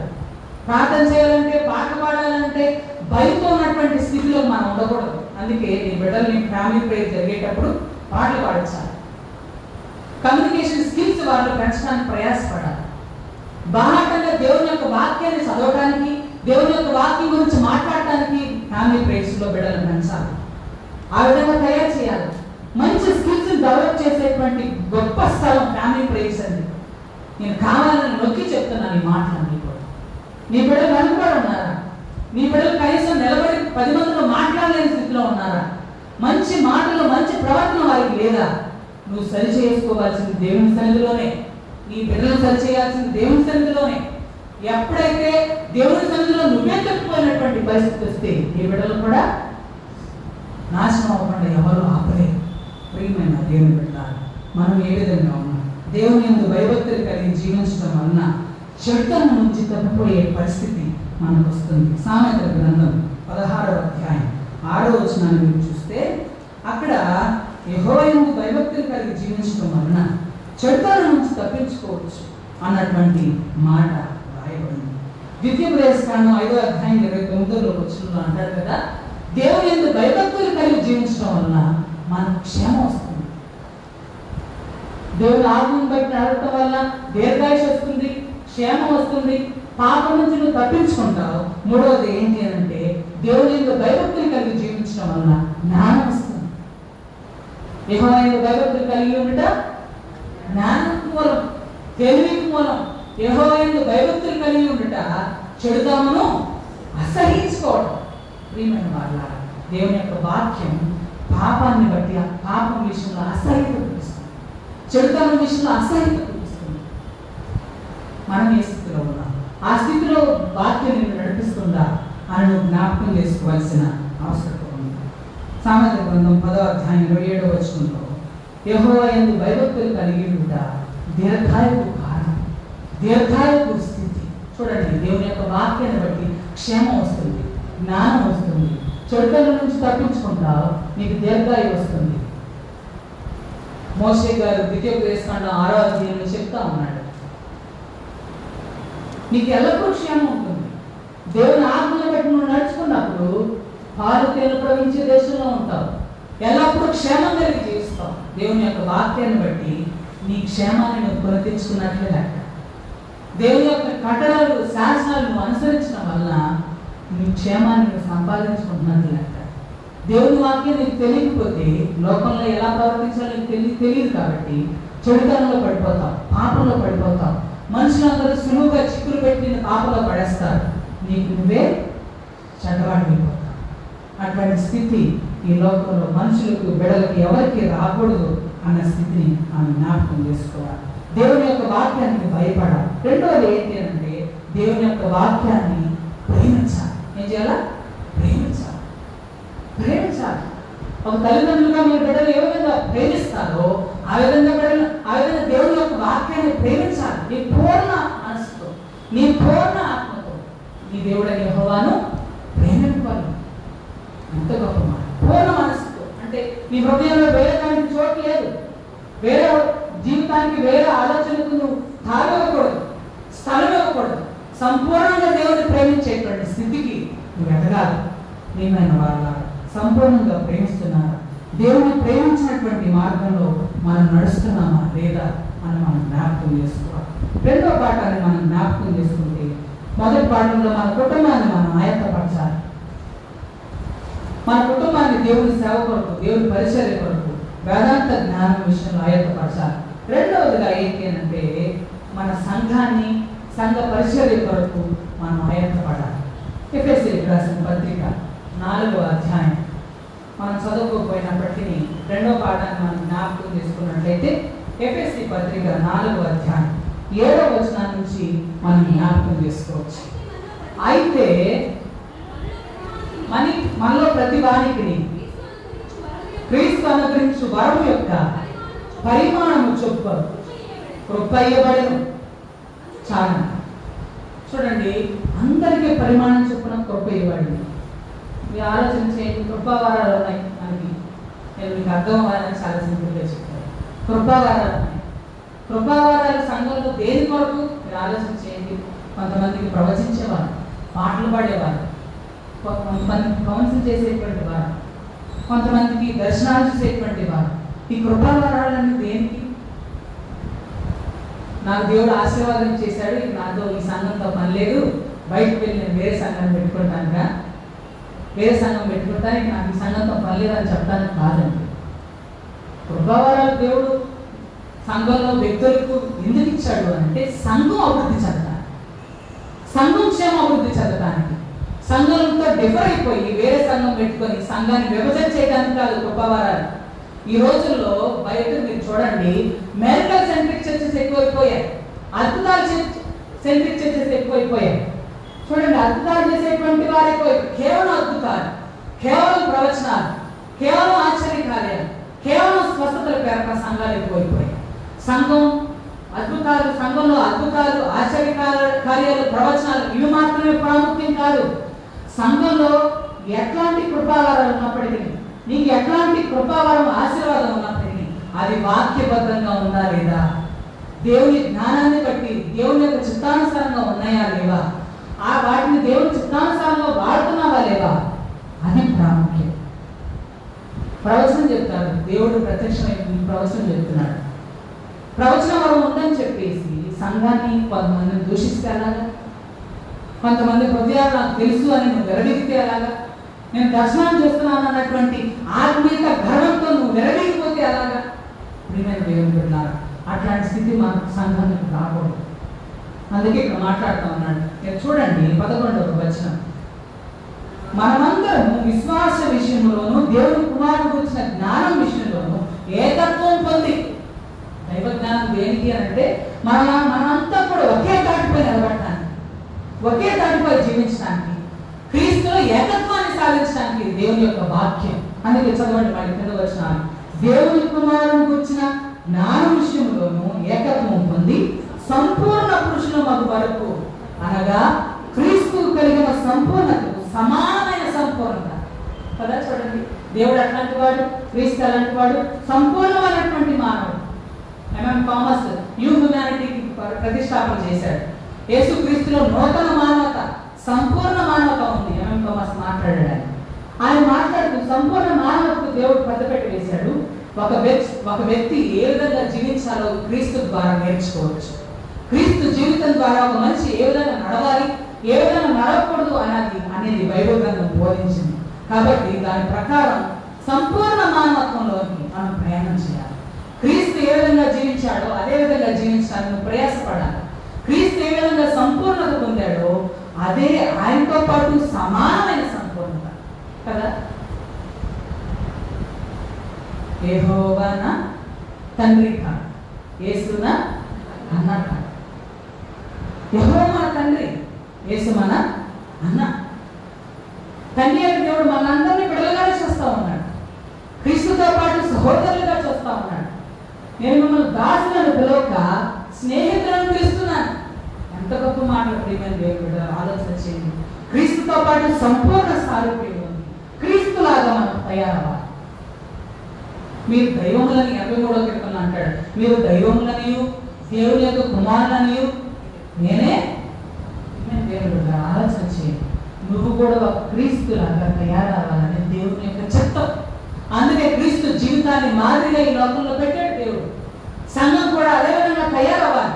సంఘం క్రీస్తు యొక్క శరీరం, సంఘానికి యేసుక్రీస్తే శిరస్సు. చూడండి, బాడీలో తల ఉంది అంటే తల లేకుండా బాడీ పనిచేస్తుందా? సంఘం కూడా అంతే, సంఘం కూడా అంతే. సంఘానికి క్రీస్తు శిరస్సుగా ఉండాలి.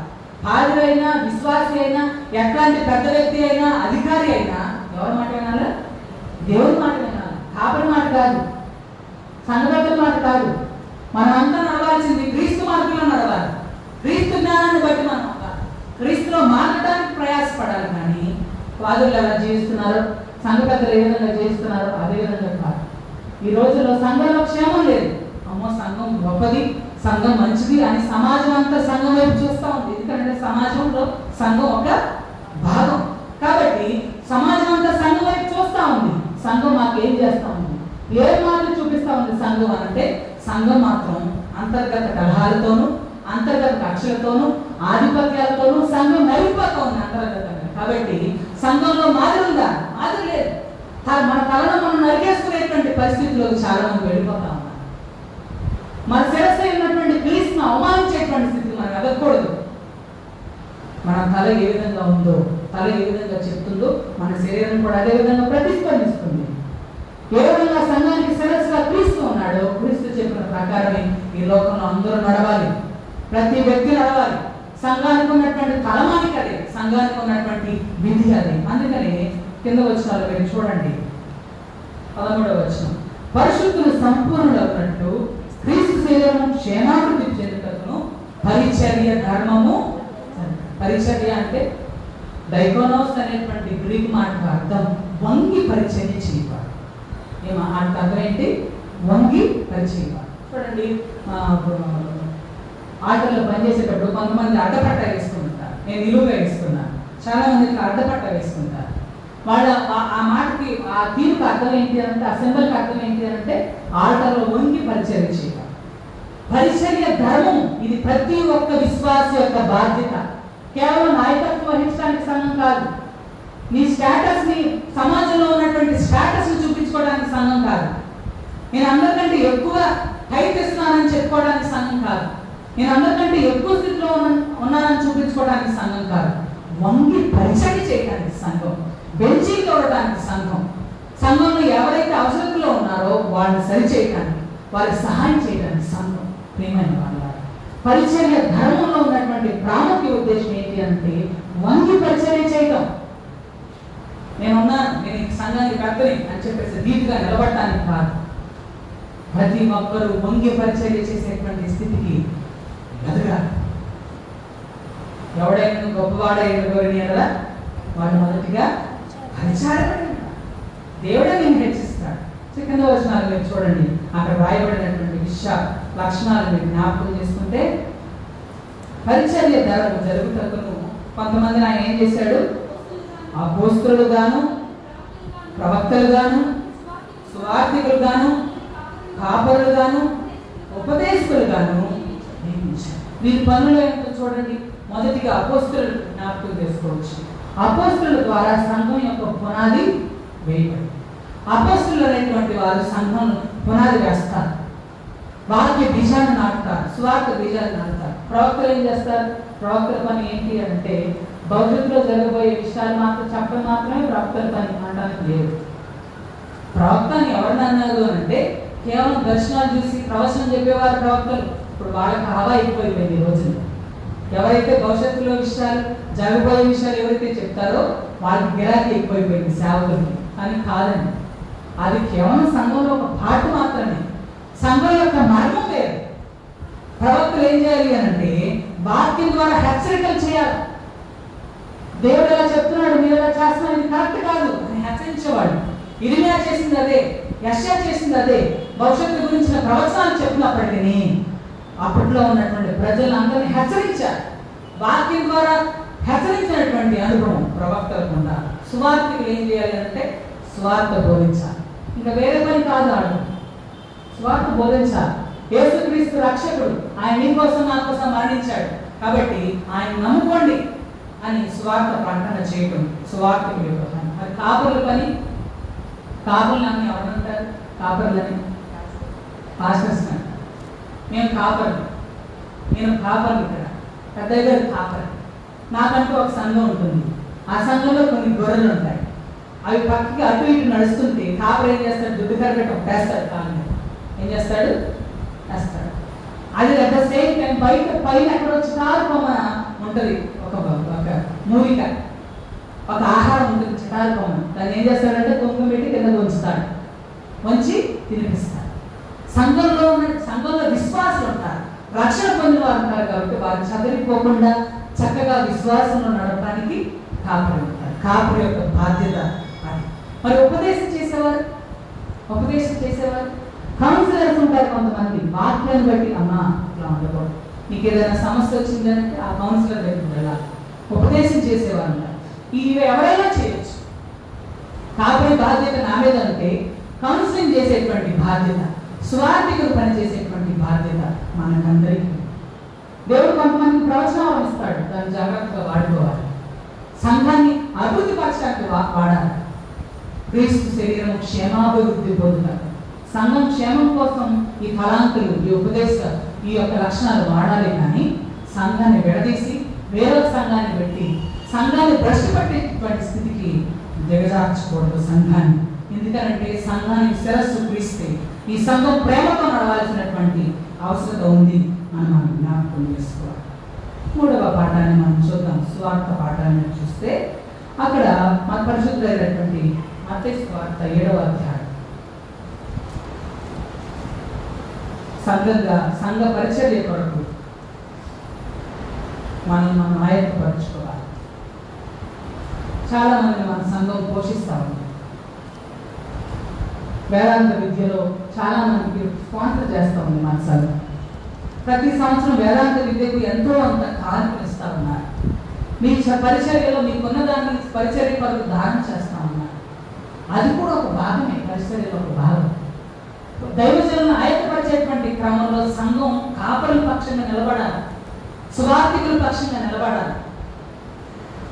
కాపరులను వ్యతిరేకించేటువంటి స్థితిలో, స్వార్థం వ్యతిరేకించేటువంటి స్థితిలో ఏ సంఘం నిలబడకూడదు. సంఘాన్ని ఏ విధంగా నడిపించాలో కాపరికి తెలియకుండా లేదు. కాపరి తప్పు చేస్తే దేవుడే శిక్షిస్తాడు, కానీ ప్రశ్నించే హక్కు మనకు ఎవరికి లేదు. సంఘం ఒక ప్రజాస్వామిక సమూహం. ఇది మోనార్కీతో ఉన్నది కాదు, హైరార్కీతో ఉన్నది కాదు. సంఘం అనేది ఒక ప్రజాస్వామిక సమూహం.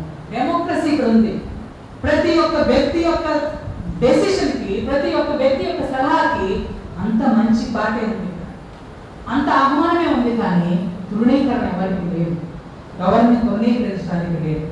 3వదిగా స్వార్థ పాఠంలో మనం జ్ఞాపకం చేసుకుంటే 3వ పాఠంలో మనకు దేవుడు మనకు బోధిస్తున్నటువంటి అంశం ఏంటి అంటే స్థిరమైన జీవితం కొరకు మనం ఆయత్తపడాలి. ఏం పడాలా? స్థిరమైన జీవితం కొరకు ఆయత్త. యేసు ప్రభువులు వారు గొప్ప బోధ చేశారు. మహాత్మా గాంధీ ఏ విధంగా ఈ 3 అధ్యాయాల్లో ఉన్నటువంటి సారాంశాన్ని పునికి పుచ్చుకున్నాడో, భారతదేశానికి ఏ విధంగా స్వాతంత్రం తేవడానికి అహింస సిద్ధాంతాన్ని ఏ విధంగా వాడుకున్నాడో, దేవుని యొక్క వాక్యం ద్వారా మన జీవితాన్ని సరిచేసుకోవడానికి కూడా దేవుని యొక్క వాక్యాన్ని వాడుకోవాలి. అది ప్రాముఖ్యమైనటువంటి విషయం. స్థిరమైనటువంటి జీవితం కొరకు దైవ వాక్యం మన ఆయనపరుస్తుంది. దేవుని యొక్క వాక్యం ఎందుకు అనంటే, వేదాంత జ్ఞానం ఎందుకు అనంటే నువ్వు తప్పిపోకుండా స్థిరంగా ఉండటానికి. చూడండి, అన్ని చాలా చక్కగా కట్టబడి ఉంటాయి, కానీ పునాది కనిపిస్తుందా? పునాది చూస్తామా? పునాది ఏమాత్రం కనిపిస్తుంది. పైకి కట్టడం మాత్రం బాగా కనిపిస్తుంది.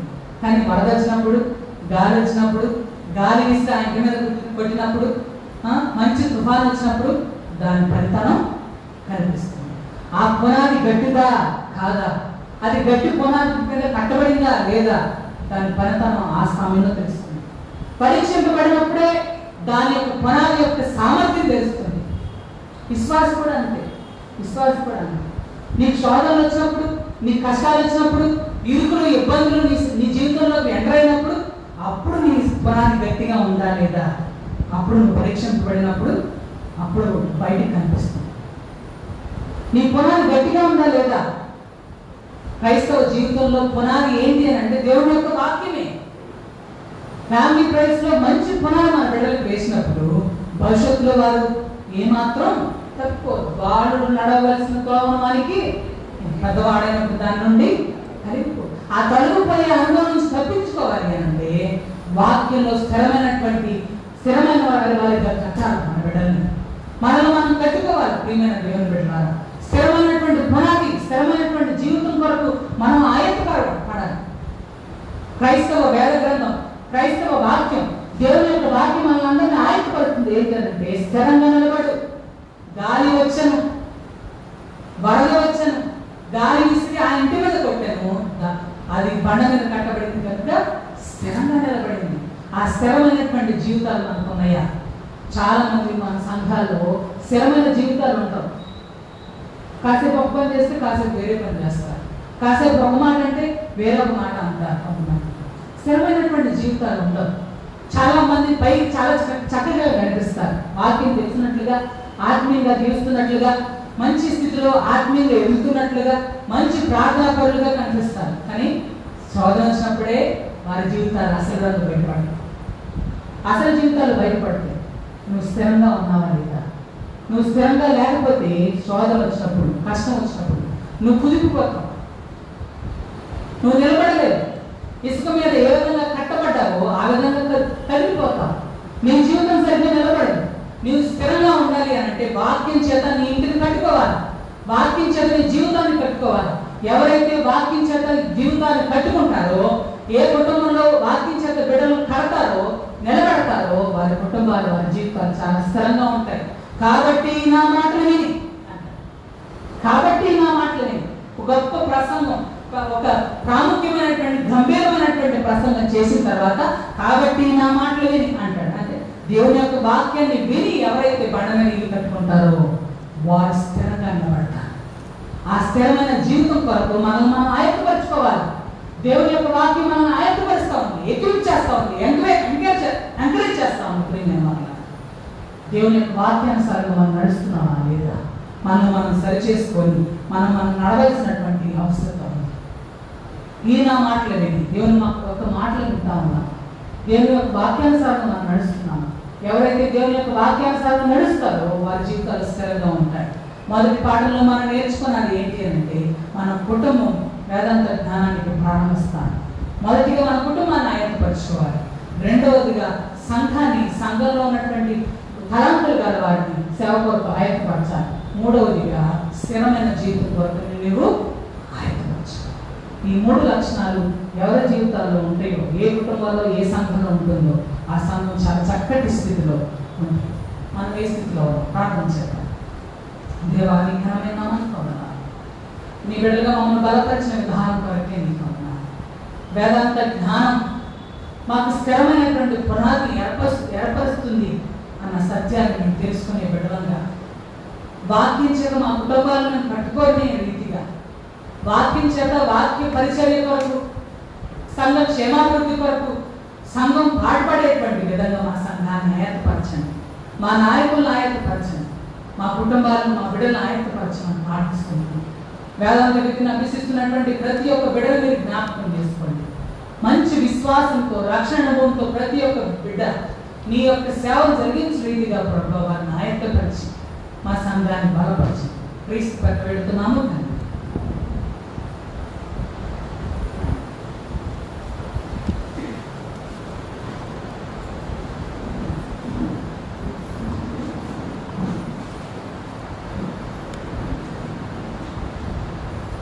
మనందరము లేచి నిలిచి ఉండి అపోస్తుల విశ్వాస ప్రమాణాన్ని కలిసి చెప్పుట ద్వారా మన విశ్వాసాన్ని వెల్లడి చేయాలి.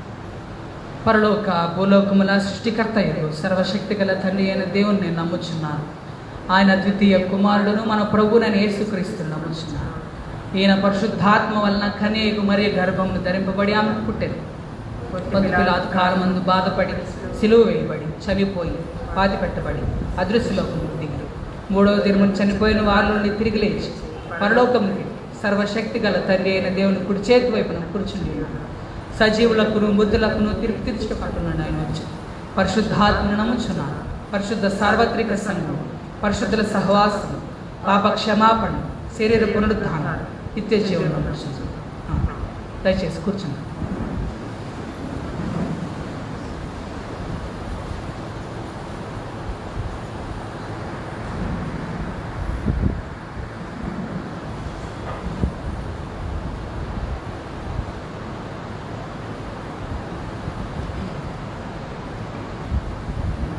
క్రీస్తునందు ప్రియమైన దేవుని బిడ్డలారా, కూడి వచ్చిన మీకు అందరికీ మరొకసారి శుభములు తెలియజేస్తూ ఉంటున్నాను.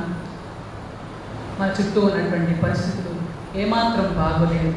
అయినప్పటికీ దేవుని యొక్క సన్నిధి పట్ల మీకున్నటువంటి వాంఛను బట్టి, మీకున్నటువంటి ఆశను బట్టి దేవుని స్తుతిస్తూ మిమ్మల్ని అందరినీ అభినందిస్తూ ఉన్నాను.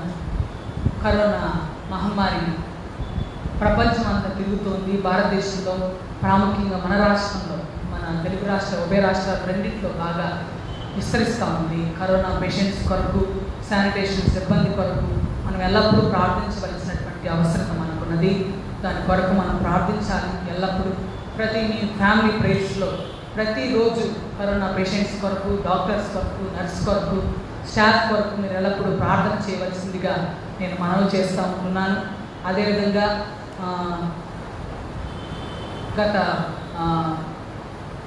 గత శనివారం మన ప్రెసిడెంట్ ఇన్ఛార్జ్ అయినటువంటి రెవరెండ్ డాక్టర్ ఆనందరావు అయ్య గారు కొంచెం చిన్న మైల్డ్ స్ట్రోక్తో రాత్రి 1 గంట ఆ సమయంలో హాస్పిటల్లో జాయిన్ అవ్వడం జరిగింది.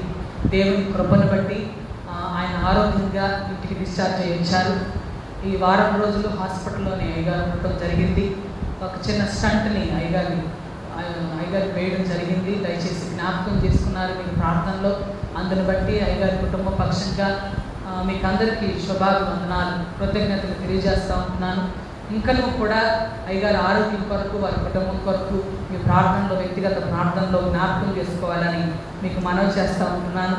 అదేవిధంగా లాస్ట్ వీక్ సుహాసిని ప్రసాద్ గారు, డాక్టర్ ఆఫ్ రెవరెండ్ క్రిస్టఫర్ అయ్యగారు కుమార్తె, వారు దాదాపు 5 లీటర్ల శానిటైజర్ మనకు అందజేశారు సంఘం కొరకు. వారికి వందనాలు తెలియజేస్తూ ఉంటున్నాను.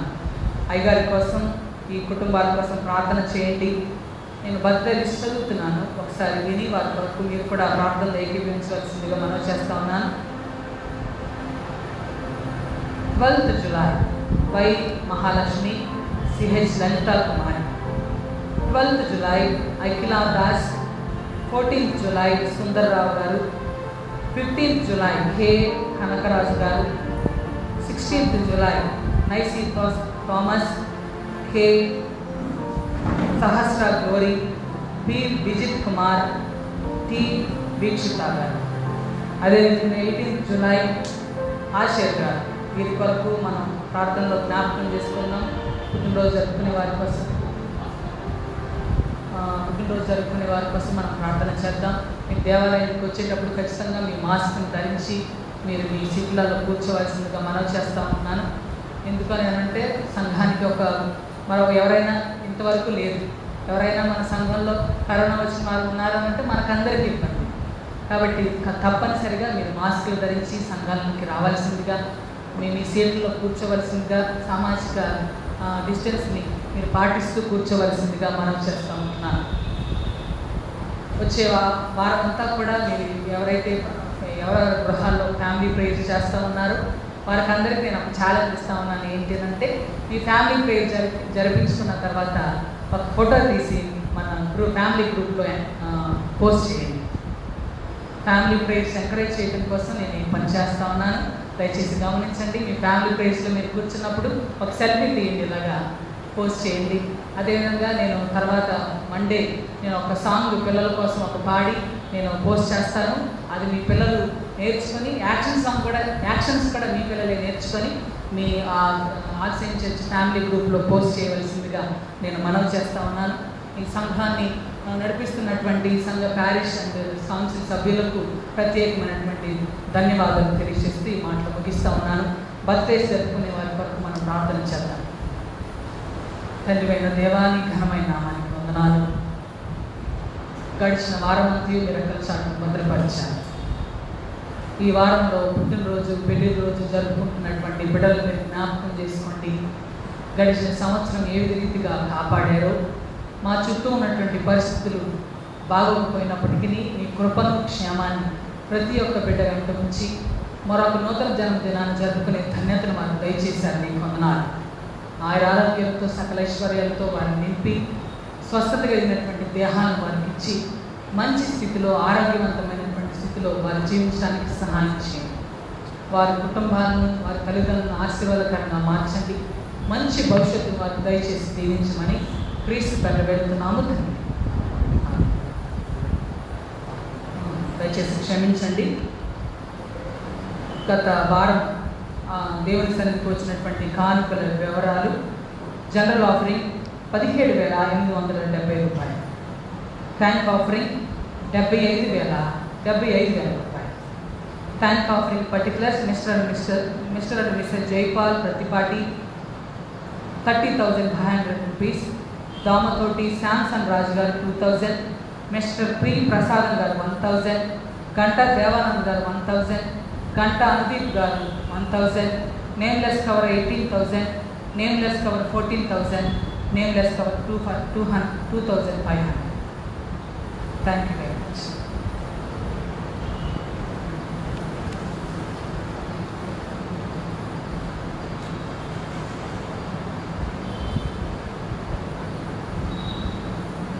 మనందరం లేచి నిలిచి ఉండి 454వ కీర్తన పాడుతూ మన కానుకలను దేవునికి సమర్పించుకుందాం.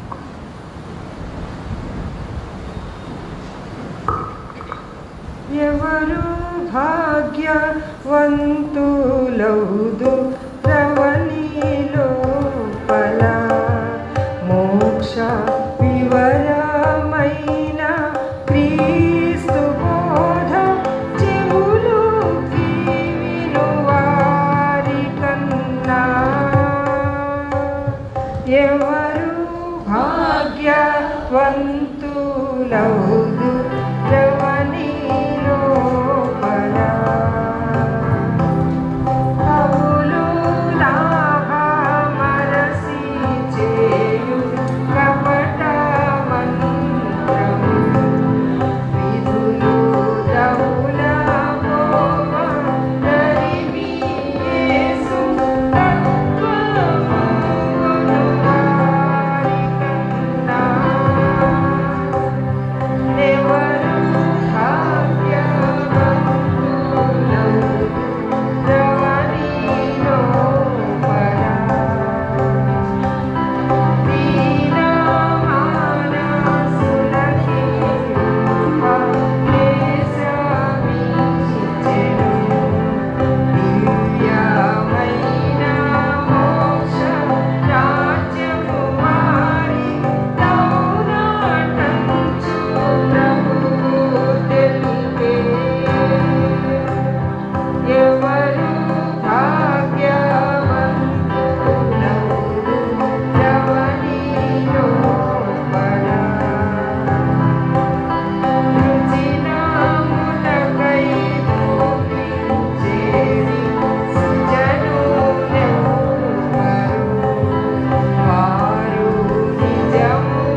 నావన్నీ అంగీకరించు మీ దేవ, నన్నెప్పుడు నీవు కరుణించు మీ.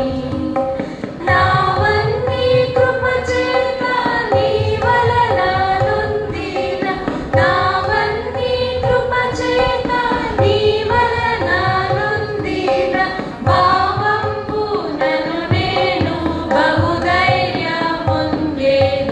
నావన్నీ అంగీకరించు మీ దేవ, నన్నెప్పుడు నీవు కరుణించు మీ. నీకు నా ప్రాణము నిజముగా నర్పించి, నీకు నా ప్రాణము నిజముగా నర్పించి, నీకు నీదు గట్టి నీ కొరకు నిల్పేద. నావన్నీ అంగీకరించు మీ దేవ, నన్నెప్పుడు నీవు కరుణించు మీ. సత్యంబు నీ ప్రేమ చక్కగా మదిబూని, సత్యంబు నీ ప్రేమ చక్కగా మదిబూని. నిత్యంబు గరముల నీ సేవ చేసేద. నావన్నీ అంగీకరించు మీ దేవ, నన్నెప్పుడు నీవు కరుణించు మీ.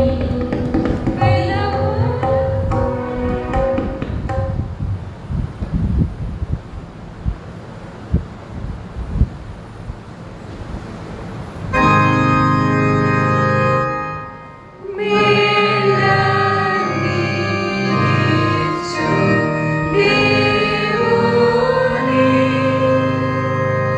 స్తుతించు సర్వ సృష్టియు, స్తుతించు మోక్ష సైన్యము.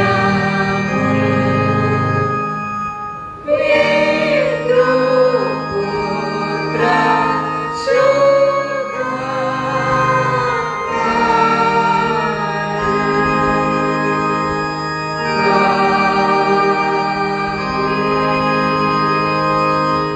ప్రార్థించుదాము. ఓ దేవా, అన్ని మంచి వరములకు దాత, ఈ నీ జనుల యొక్క కానుకలు దయతో అంగీకరించి వీటిని మమ్మను దీవించి భూమి అన్నంతటా సమాధానమును దయను విస్తరింపచేయమని నీ కుమారుడైన క్రీస్తు ద్వారా ప్రార్థిస్తున్నాము. ఆమేన్. ప్రార్థించుదాము. ప్రభు మీకు తోడైండును గాక. ప్రభు మమ్మల్ని కనికరించుము. మనందరము కలిసి ప్రభువు నేర్పిన ప్రార్థన చేయుదాం. పరలోకమందున్న మా తండ్రి, మీ నామము పరిశుద్ధపరచబడును గాక, మీ రాజ్యం వచ్చును గాక, మీ చిత్తము పరలోకమందు నెరవేర్చున్నట్లు భూమి మీద నెరవేరును గాక. మనకు ఆహారం నేడు మాకు దయచేయము. మా ఎడల అపరాధములు చేసిన వారిని మేము క్షమించిన ప్రకారం మా అపరాధములు క్షమించు. మమ్మల్ని శోధనలోనికి తేక దృష్టి నుండి తప్పించు. ఎందుకనగా రాజ్యము, శక్తి, మహిమ నిరంతరము నీవే ఉన్నది. ఆమేన్. ఓ ప్రభువా, నీ కృప మాకు కనపరచుము. ఓ ప్రభువా, మా పరిపాలకులు నడిపించుము.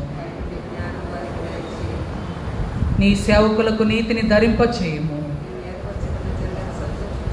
ఓ ప్రభువా, నీ జనులను రక్షించుము. ఓ ప్రభువా, మా కాలమందు సమాధానము దయచేయుము. ఓ దేవా, మా హృదయములను పవిత్రపరచుము.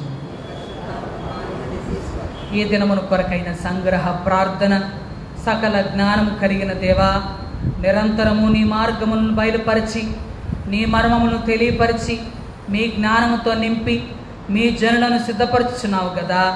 లేఖనములను అర్థయుక్తముగా మీ బిడ్డలకు బోధించినట్లును వారి పనులలోను దినమంతయు చేయి విధుల్లోను ప్రయాణాలలోను నీ చిత్తానుసారంగా జీవించినట్లుగా తర్ఫీదునిచ్చి విశ్వాసమును బండి మీద ఇంటిని కట్టుకునే వారంగా మమ్మల్ని నడిపించుమని నీతోనూ పరిశుద్ధాత్మతోనూ నిత్యము జీవించుచు పరిపాలించుచుండెడి నీ కుమారుడైన యేసుక్రీస్తు ద్వారా ప్రార్థించుచున్నాము.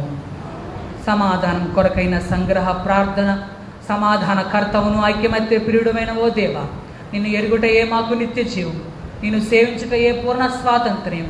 నిజంగా నీ శరణజొచ్చి ఉన్న వినయ సేవకులమైన మేము ఏ విరోధుల బలమునకు భయపడకుండానట్లు మా శత్రువుల ప్రయత్నములన్నిటి నుండి మమ్మల్ని తప్పించి యేసుక్రీస్తు బలము వల్ల కాపాడు. కృప కొరకైన ప్రార్థన. ఓ ప్రభువా, మా పరలోకపు తండ్రి, ఈ దినారం వరకు మమ్ము క్షేమముగా తెచ్చిన సర్వశక్తి గల నిత్యుడవగు దేవా, నేడు నీ మహాశక్తి చేత మమ్మను కాపాడి మేము ఏ పాపములో పడకుండాను, ఏ విధమైన ఉపద్రవంలో చిక్కుకొనకుండాను, నీ దృష్టికి యుక్తమైనది ఎల్లప్పుడూ చేయులాగున మా పనులను నీ పాలన చేత జరపబడినట్లు మా ప్రభు అయిన యేసుక్రీస్తు ద్వారా దయచేయము. ప్రార్థన చేద్దాం. ప్రేమగల తండ్రి, కృపగల నాయన, నీ బంగారు పాదములకు వందనములు, స్తోత్రములు చెల్లిస్తూ ఉంటున్నాం. మా చుట్టూ ఉన్నటువంటి పరిస్థితులు బాగోకలేకపోయినప్పటికీ నీ చిత్తానుసారమైనటువంటి స్థితిలో మమ్మల్ని ఉంచి ఆరోగ్యాన్నిచ్చి నీ క్షేమాన్నిచ్చి అయా నీ సన్నిధిలో కనబడేటువంటి భాగ్యాన్ని మాకు దయచేశారు. నీకు స్తోత్రాలు.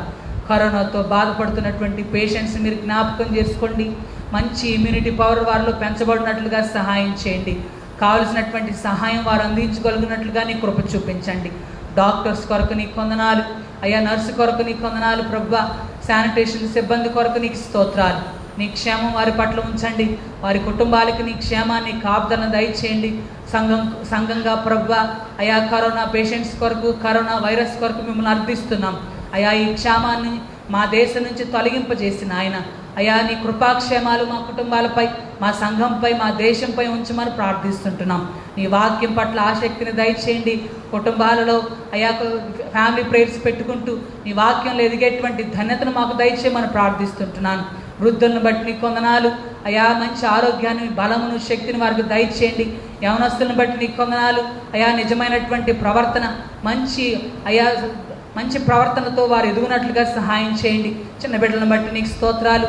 నీ దయలోను, మనుషుల దయలోను క్షేమం కలిగి వారు ఎదగటానికి నీ కృప చూపించండి. ఏ బడి కుటుంబాల్లో అయితే అనైక్యత ఉన్నదో, ఏ కుటుంబాలలో అయితే సమస్యలు ఉన్నాయో, కష్టాలు ఉన్నాయో, వాటిని అన్నింటి నుంచి విడుదల దయచేయండి. నీ సన్నిధిలో కనబడుతున్నటువంటి ప్రతి ఒక్క బిడ్డను బట్టి నీకు వందనాలు. రాలేకపోయినటువంటి ప్రతి ఒక్క కుటుంబాన్ని బట్టి అయ్యా, ప్రతి ఒక్క వ్యక్తిని బట్టి నీకు స్తోత్రాలు చెల్లిస్తూ ఉంటున్నాం. మరొక అవకాశాన్ని మాకు దయచేయండి. మా కుటుంబాల్లో, మా సంఘాల్లో నీ యొక్క ఆరోగ్యాన్ని విస్తరింపచేసి మా సంఘాన్ని ఆశీర్వదించమని క్రీస్తు పేరిట వేడుతున్నాము తండ్రి. సర్వశక్తి గల దేవా, ఈ సమయమందు మేము ఏక మనస్సు నిన్ను గురించి మా సామాన్య ప్రార్థనలు చేయుటకు మా కృపణ దయచేసినావు గనుకను, ఇద్దరు ముగ్గురు నా పేరట కూడినప్పుడు వారి విన్నపముల ప్రకారం దయచేదునని మాట ఇచ్చినావు గనుకను, ఓ ప్రభువా, నీ సేవకులమైన మా కోరికలు, విన్నపములను మాకు తగినట్లుగా ఇప్పుడు నెరవేర్చి ఇహమందు నీ సత్యం తెలుసుకుని జ్ఞానము మాకు దయచేసి పరమందు నిత్య జీవును మాకు దయచేయమని క్రీస్తు పేరట ప్రార్థిస్తున్నాము తండ్రి. ప్రభు యొక్క మహాప్రాపకమునకు ఆయన దయాదాక్షిణ్యానికి, ఆయన కృపా సమృద్ధికి మిమ్మల్ని అప్పగించుచున్నాను. ప్రభు మిమ్మల్ని ఆశీర్వదించును గాక. ప్రభు తన ముఖాన్ని మీపై ప్రకాశింపజేసి మిమ్మల్ని కరుణించును గాక. తండ్రి, కుమారుడు, పరిశుద్ధాత్మ త్రియేక దేవుని దీవెన ఇప్పుడు ఎల్లప్పుడు సదాకాలం మనకును, మన కుటుంబానికి, మన సంఘానికి, సకల సృష్టికి సదా తోడండి నడిపించును గాక.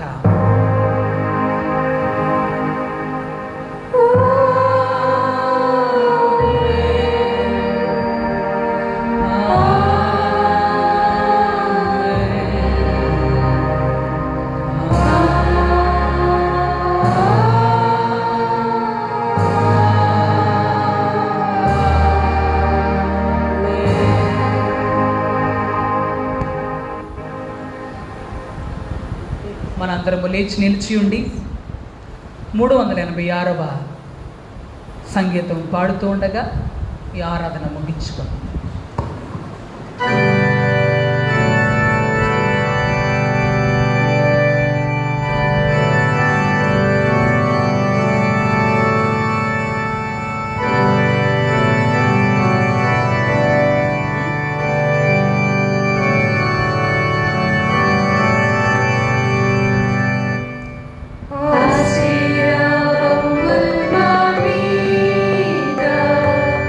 Worship